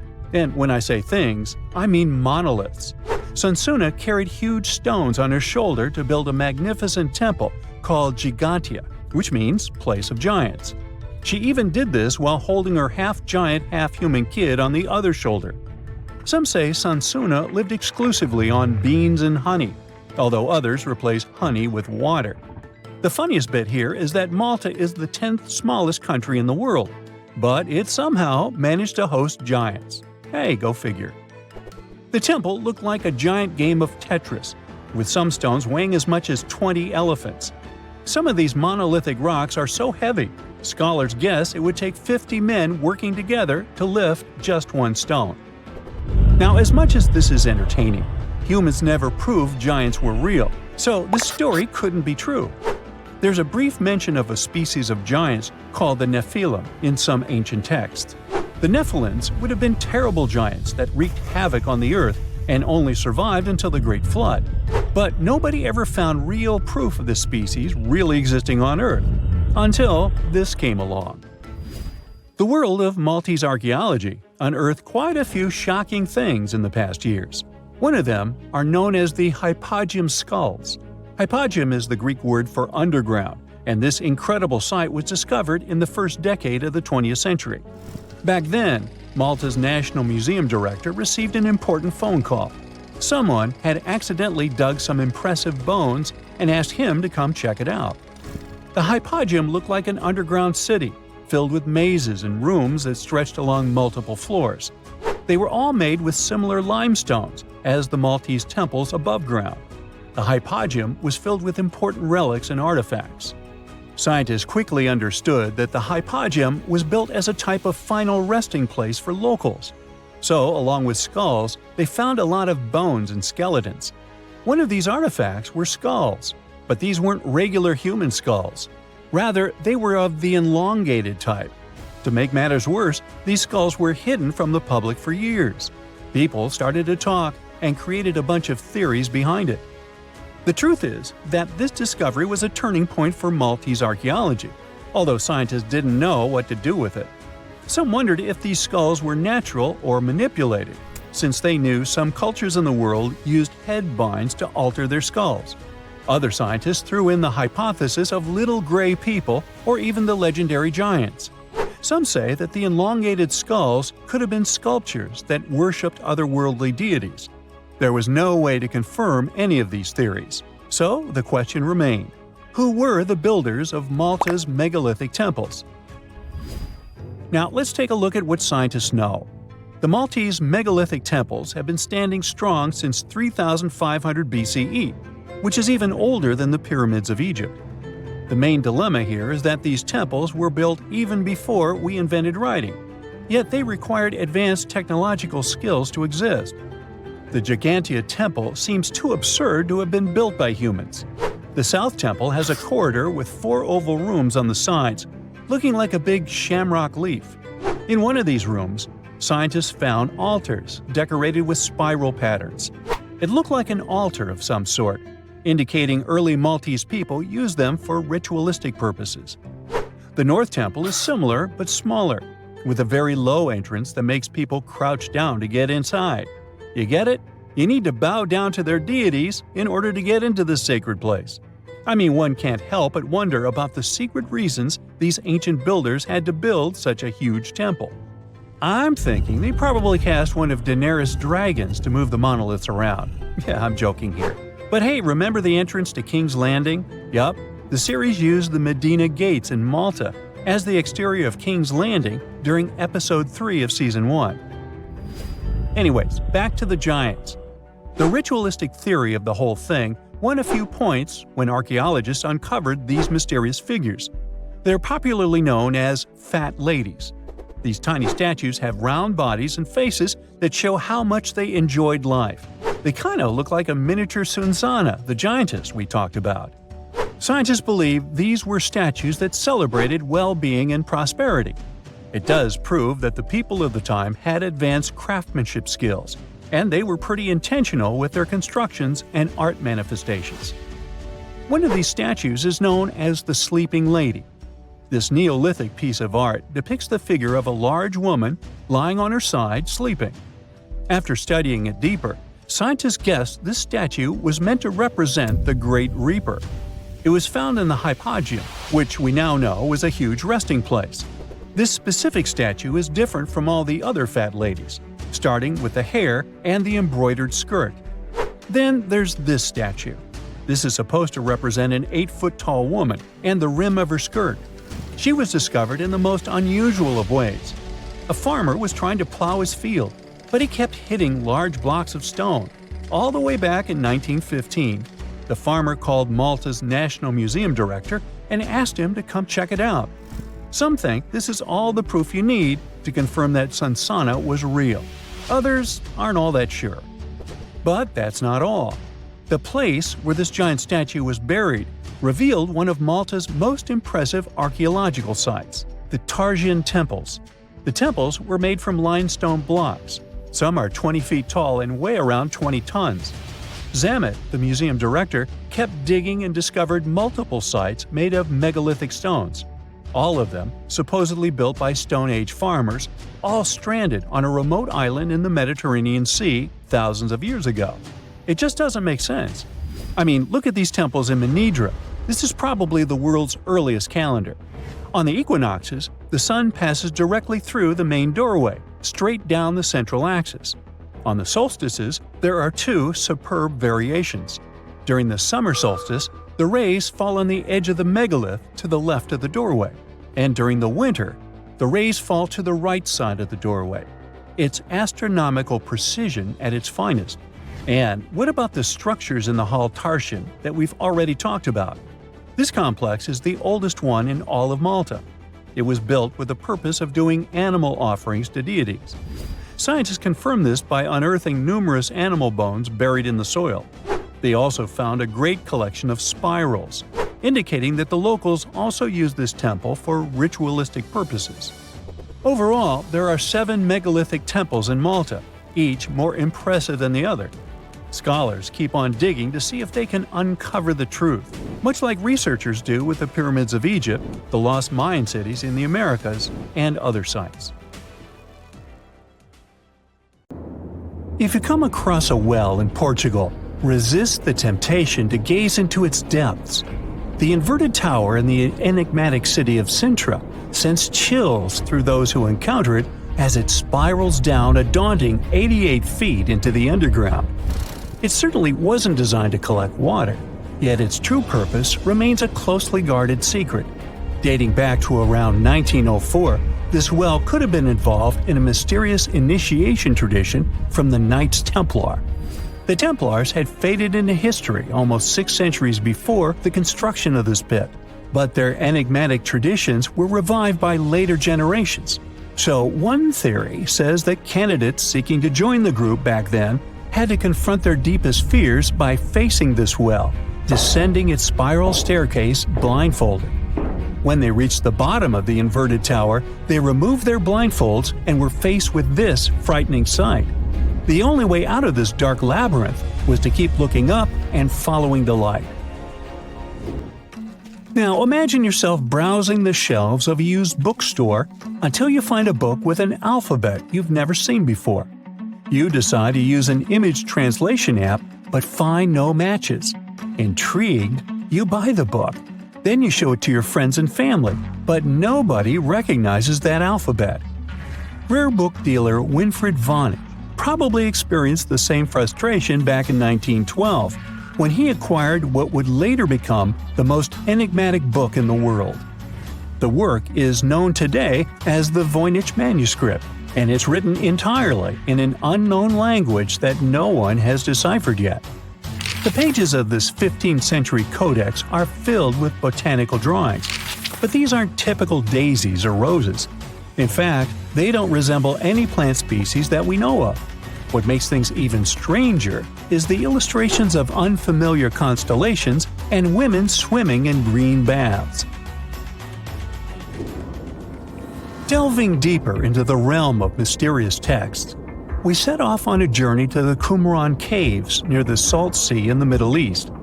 In 1952, a team of archaeologists stumbled upon 2 scrolls made of highly oxidized copper at the site.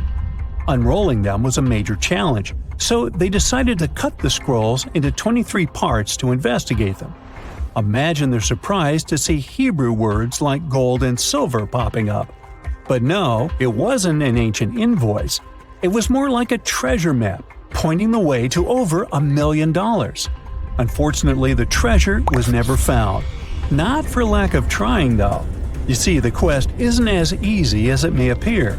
Some of the copper scroll's vocabulary is technical, and some geographical locations remain a mystery. There's also one last possibility. Perhaps it's all a work of fiction, like a pirate tale from the old days.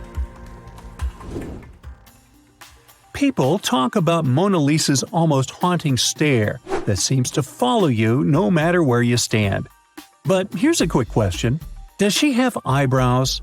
You got it right if you said no, and her complete lack of eyebrows adds another layer of mystique to her gaze. The most common explanation is that beauty standards were different, and perhaps plucking the hairs above the eyes was a thing around 1503.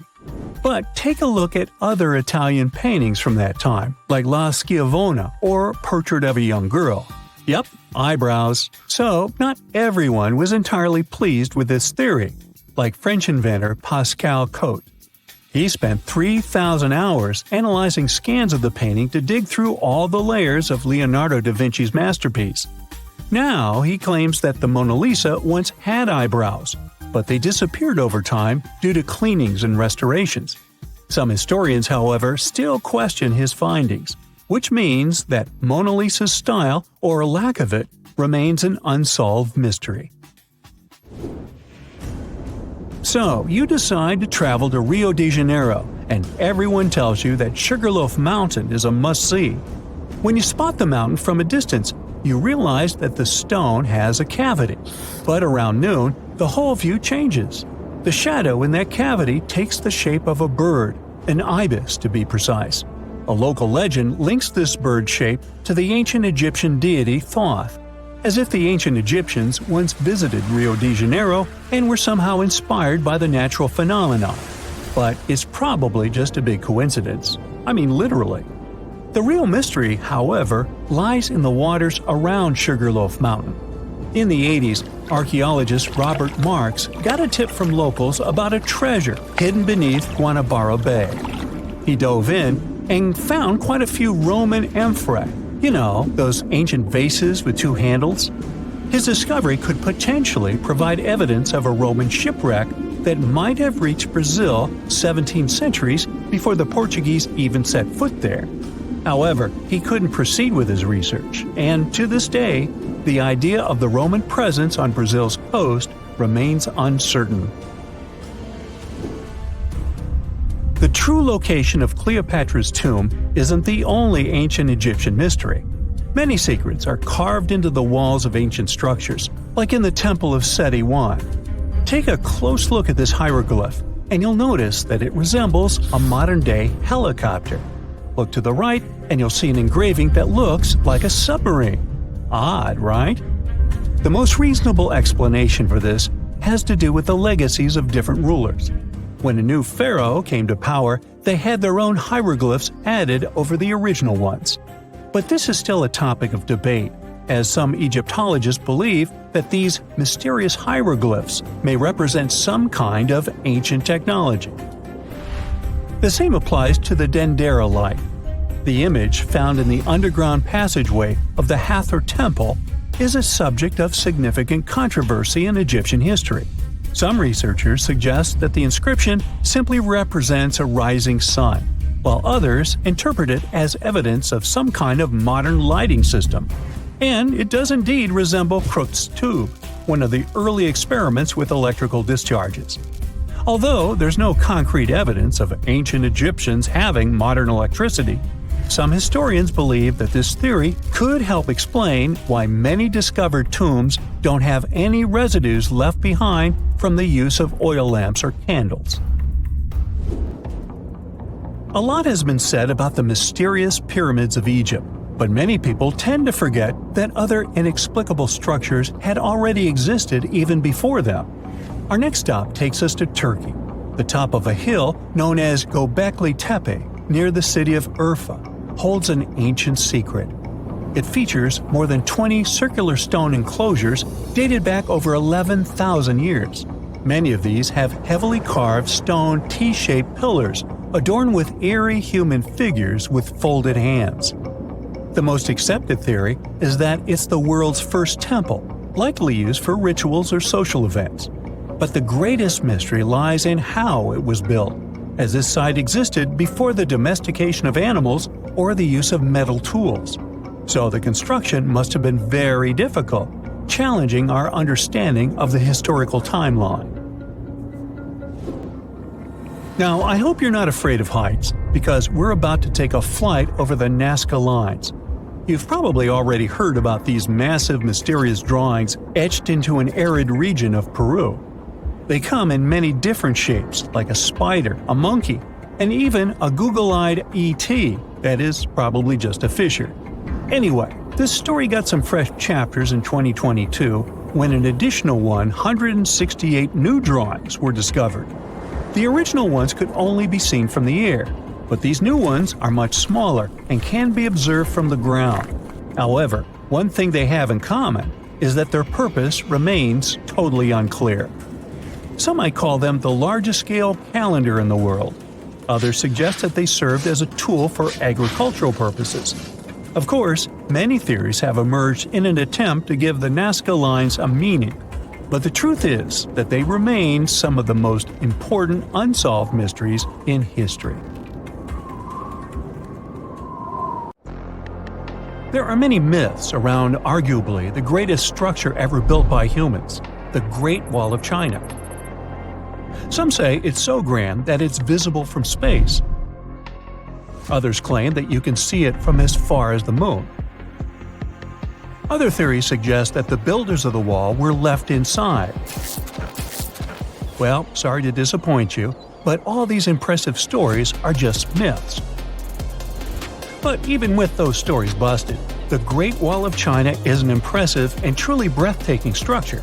So let me tell you its true story. Today, China is one of the most populated countries in the world, counting as many as 1.4 billion residents. It's also one of the oldest nations in the world. It has 3,500 years of continuous written history, but the civilization existed long before that.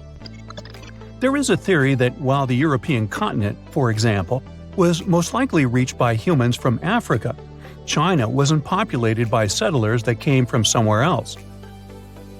Some people believe that the Chinese civilization got formed from local Stone Age people who lived on the territory since the Prehistoric period.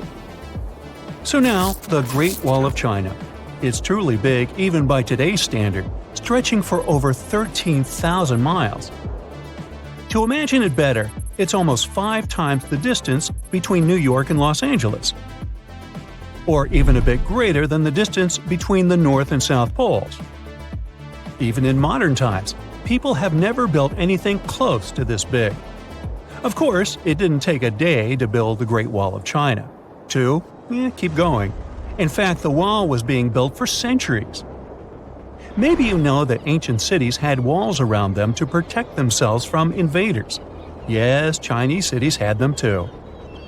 The first Chinese emperor united the country in 220 BCE and got a brilliant but very ambitious idea to turn all city walls into one big wall that would defend the country's border against attacks from the north. A trusted general directed the construction, enrolling a big group of workers, soldiers, commoners, and convicts. Back then, the wall was built of rammed earth and wood. In some places that were strategically important, the sections of the wall overlapped to provide maximum security. The walls were around 26 feet high on average. But the Great Wall didn't yet look like the construction we know today. Every next emperor would pick up the Big Wall project, strengthening and extending it, repairing, but also modernizing construction techniques. Some used bricks to build it. Others moved on to granite and marble blocks. Watchtowers and platforms weren't there from the beginning as well. They were added by Ming emperors. The watchtowers made it possible to communicate with other parts of the wall through smoke and fire messages. So, the wall is quite inconsistent in terms of material, but it only adds more charm to the construction and shows how much effort and time it took. The reasons why some parts of the wall have been standing for centuries and are still in good condition is glutinous rice flour. Turns out, this sticky rice mortar is almost like cement. It's very strong and waterproof, sealing the bricks so tightly together that even sneaky weeds can't grow between them. You may also notice that some bricks have writings carved on them. They were left by the workers who were building the wall. The purpose of those writings is quality assurance. They contain such information as location, quantity, and responsible officials. So, in the case of some problems with the quality of materials or constructions, it would be known who should be held accountable for it. Recently, a research group has looked through official historical documents of the Ming Dynasty that ruled China from the 14th to the 17th centuries. They came across records of secret doors in the Great Wall, so they decided to find them.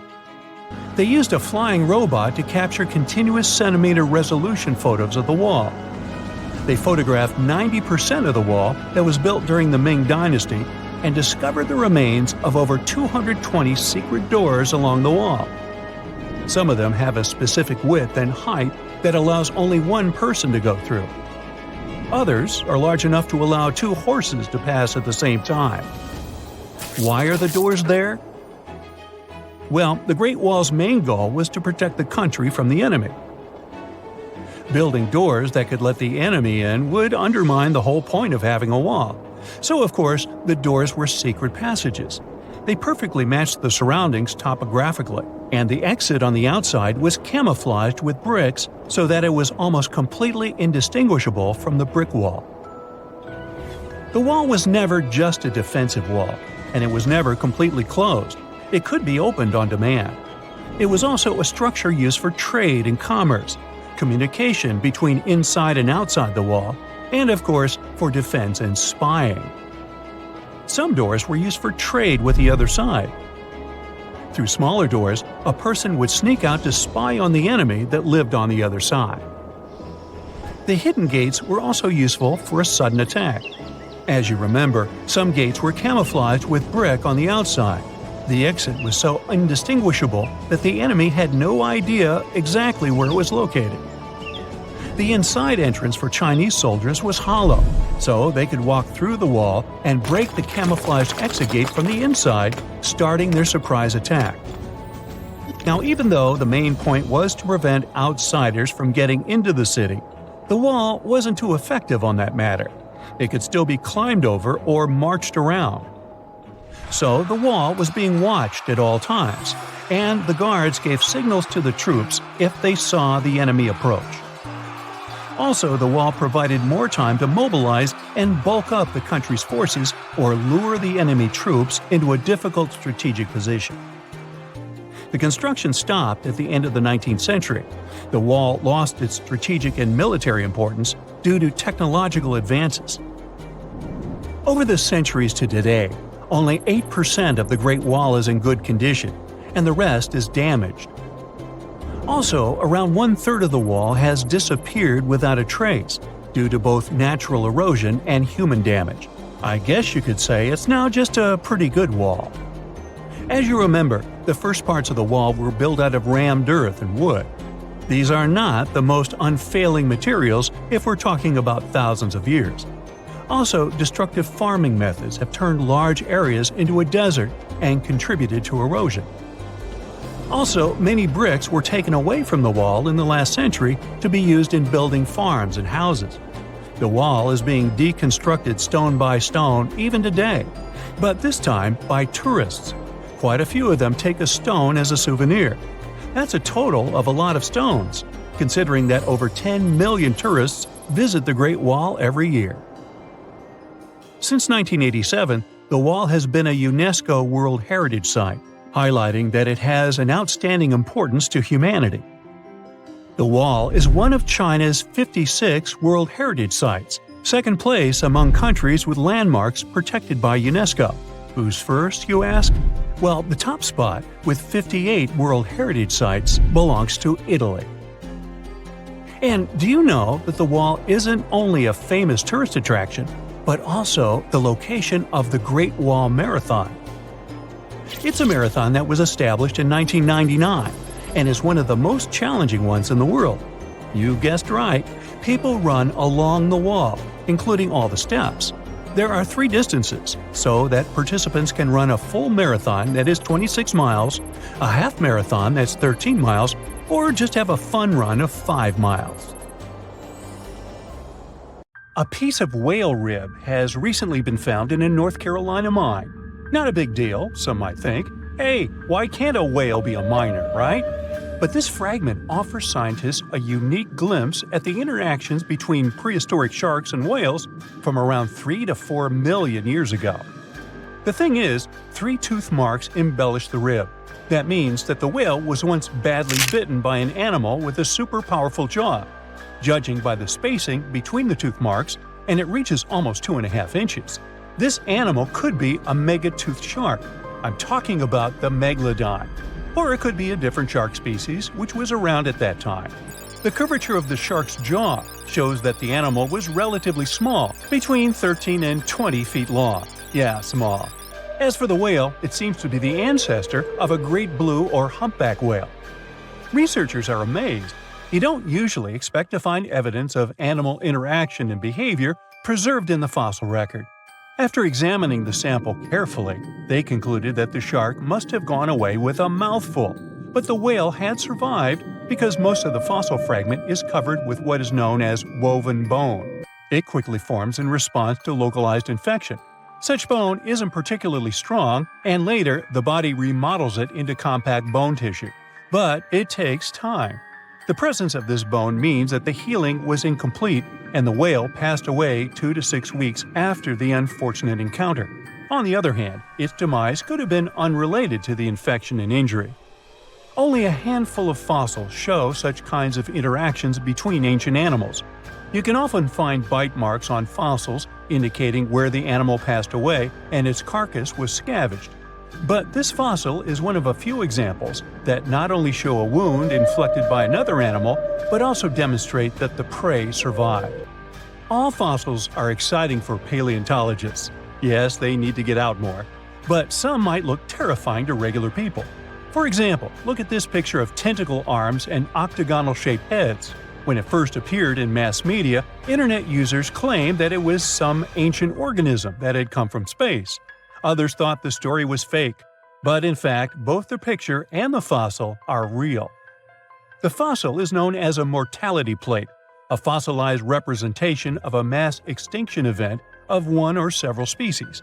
The fossil actually contains more than a dozen specimens of a type of marine organism called a crinoid.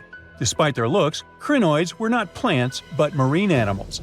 This particular species lived deep underwater on the seafloor. Crinoids were related to starfish, sea urchins, and brittle stars.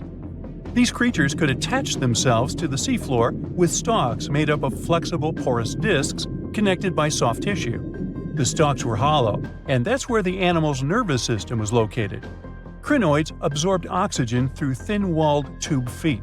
The creatures usually reached the length of more than 8 inches and had 5 arms lined with leathery-looking tentacle-like structures. They fed on plankton and sloughed off organic material. Now, even though these fossil finds seem to be super exciting, few creatures in the fossil record confuse scientists as much as the Tully Monster. This curious sea creature sported a toothy, trunk-like snout and eyes splayed out on a rigid rod. But the most bizarre thing? It has been impossible to classify. Researchers have been considering a variety of organisms, for example, segmented worms, swimming slugs, and primitive eel-like creatures, since the monster was discovered in 1966. Recently, they have even tried to connect it to some species of jawless fish with a backbone-like structure. A team of scientists from Japan has used high-resolution laser scanners to examine the anatomy of Tully Monster fossils in 3D. They concluded that the enigmatic fossil might be an invertebrate after all, and still, the true identity of the creature remains elusive. In the 1950s, amateur fossil hunter Francis Tully found a ghostly imprint of a torpedo-shaped organism with a huge tail fin in the Mazon Creek fossil beds in Illinois. Tully had never seen anything similar to the torpedo structure. He took his find to Chicago's Field Museum of Natural History. Paleontologists working there were baffled as well. Since then, scientists haven't been able to determine where the creature fits on the phylogenetic family tree, or where they should spend Thanksgiving. In 1741, an explorer and captain named Vitus Johansen Bering led an expedition to map the coast of Alaska. The ship he was on got shipwrecked on what later became known as Bering Island, and they got hungry.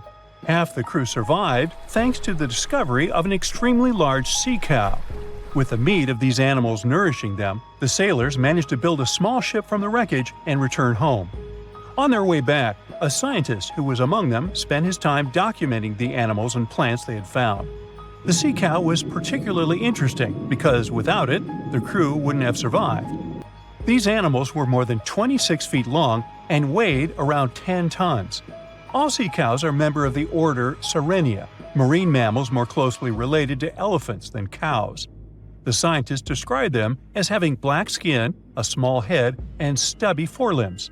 Those sea cows floated on the water's surface, munching on kelp. After the information about these animals became widespread, sea otter fur trading expeditions made use of that convenient depot en route. Sea cows were docile and could be easily hunted. Long story short, within 27 years after the scientists mentioned those animals, they were driven to extinction. But it's not the saddest part. The fossil record reveals a much deeper and darker history. Fossils of sea cows have been discovered all over the world, from Japan to Mexico. It means that the animal once thrived in the vast kelp beds around the entire North Pacific Rim. That small population discovered by the expedition was probably the last remains of a once much larger and way healthier population. More likely, Aboriginal hunting had already reduced the numbers of these animals to near extinction levels, and the final blow came from Western hunters. The living close relatives of those ancient sea cows are rarely hunted today. Still, they're under threat of extinction themselves. To some, this amazing fossil might look a bit disturbing. Slaves' lentils are fossils that belong to animals called nummelites. They lived and thrived in a warm, shallow sea covering part of Egypt around 40 million years ago. The name nummelites hints at the fact that larger specimens resemble coins, and in Egyptian folklore, they're even referred to as angel's money. These creatures have a simple, single-celled structure, which contrasts with their super intricate skeleton. Look at this series of spiral overlapping whorls.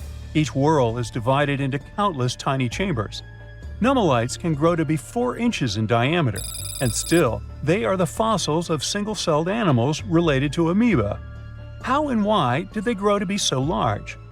The reason could be their symbiotic relationships with other smaller organisms.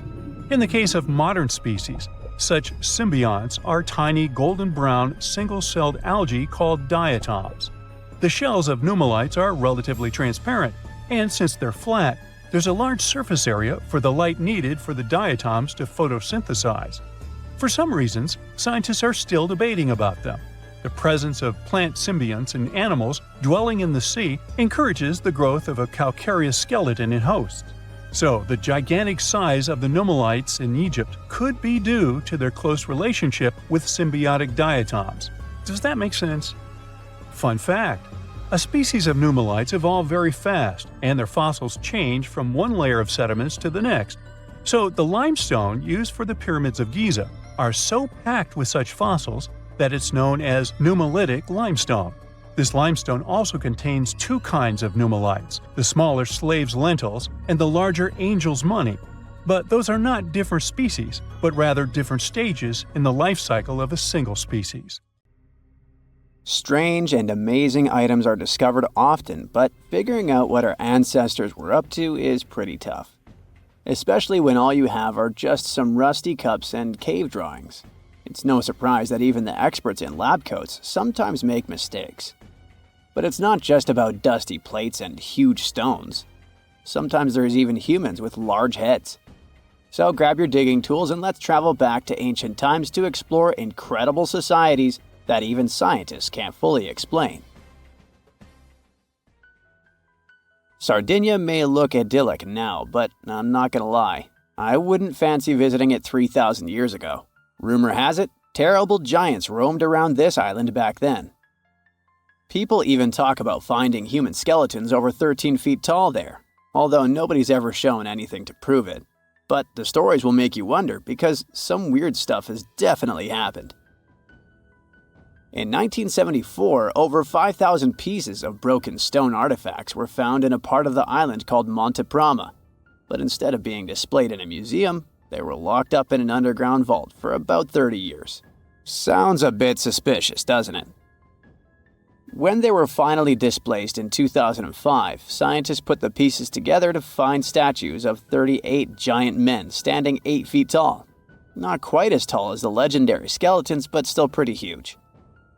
It's thought these statues were made by the Nuragic people, who lived on the island a long time ago. Besides giant statues, they also built over 8,000 massive stone buildings.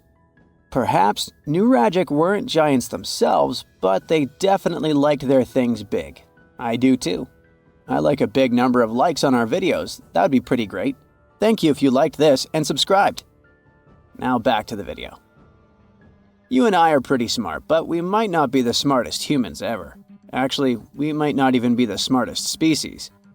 Since 1913, some skull fossils found in South Africa have hinted at a possibly smarter contender called Boskop Man. This human-like species might have lived as recently as 10,000 years ago. Their skull suggests they had really big heads, which means their brains could have been 30% bigger than ours. Wow!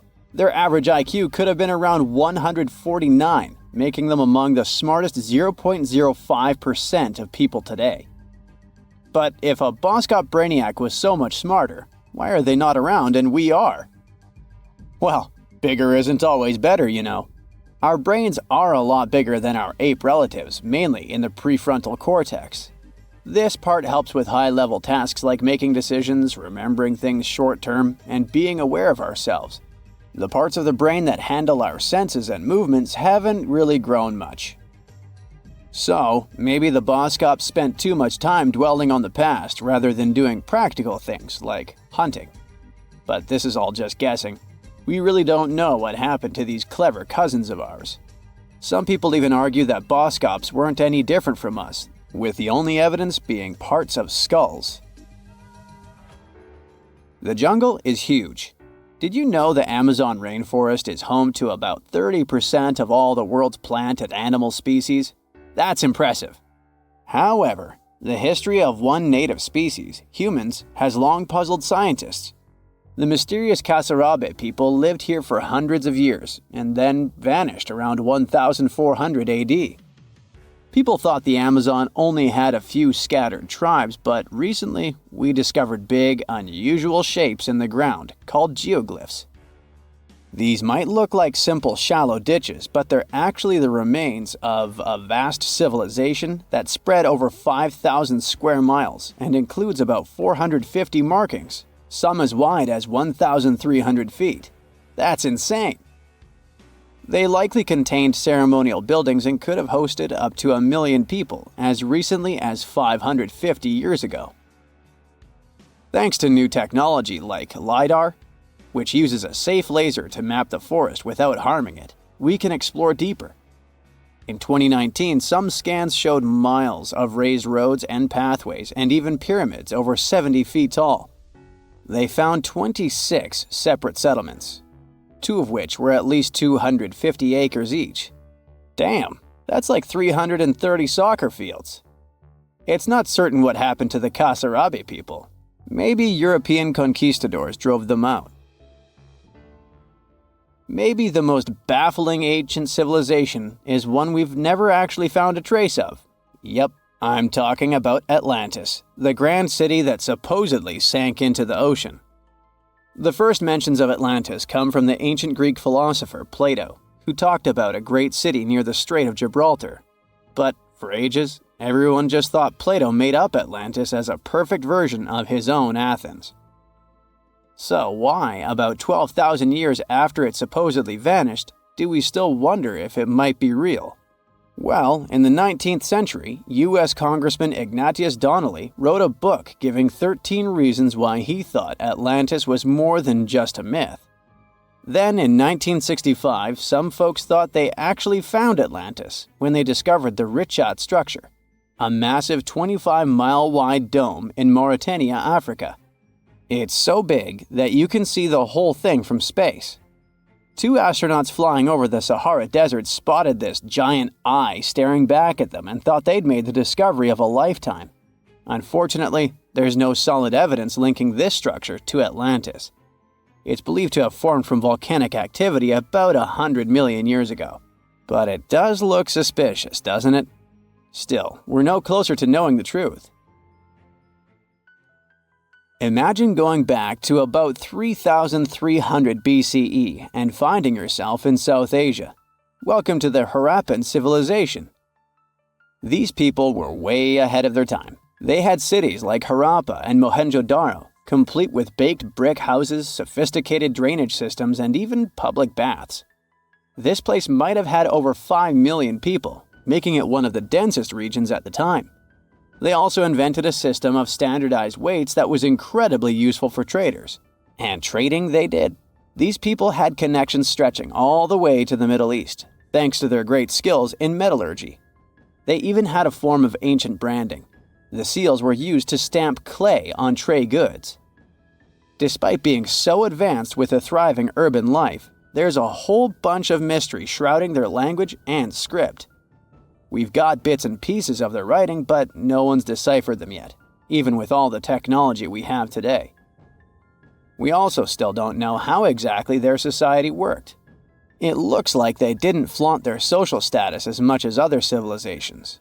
No grand palaces or massive monuments. Instead, their largest buildings might have been granaries. They sure were practical. Unfortunately, all good things must come to an end. Around 1800 BCE, this bustling civilization started to decline, possibly due to shifts in river patterns. As the environment changed, the Harappans packed up, moving towards more hospitable lands. Ever heard of the Minotaur? The beast with a bull's head and a man's body, hunting the bravest travelers in a massive maze. Well, this wasn't just any old tale. It was one of the most popular dramas of the ancient world. And it was inspired by this place, the island of Crete. The Minoans lived here during the Bronze Age. They had stunning palaces, amazing frescoes, and a culture so rich it still fascinates historians to this day. They built places like Knossos, which was so complex with its multi-story buildings and elaborate hallways that it might have inspired the whole labyrinth myth. Their engineering was so ahead of its time that even their drainage systems were more advanced than what many of us have today. Let me know in the comments which of these stories you find the most fascinating, and thanks for watching.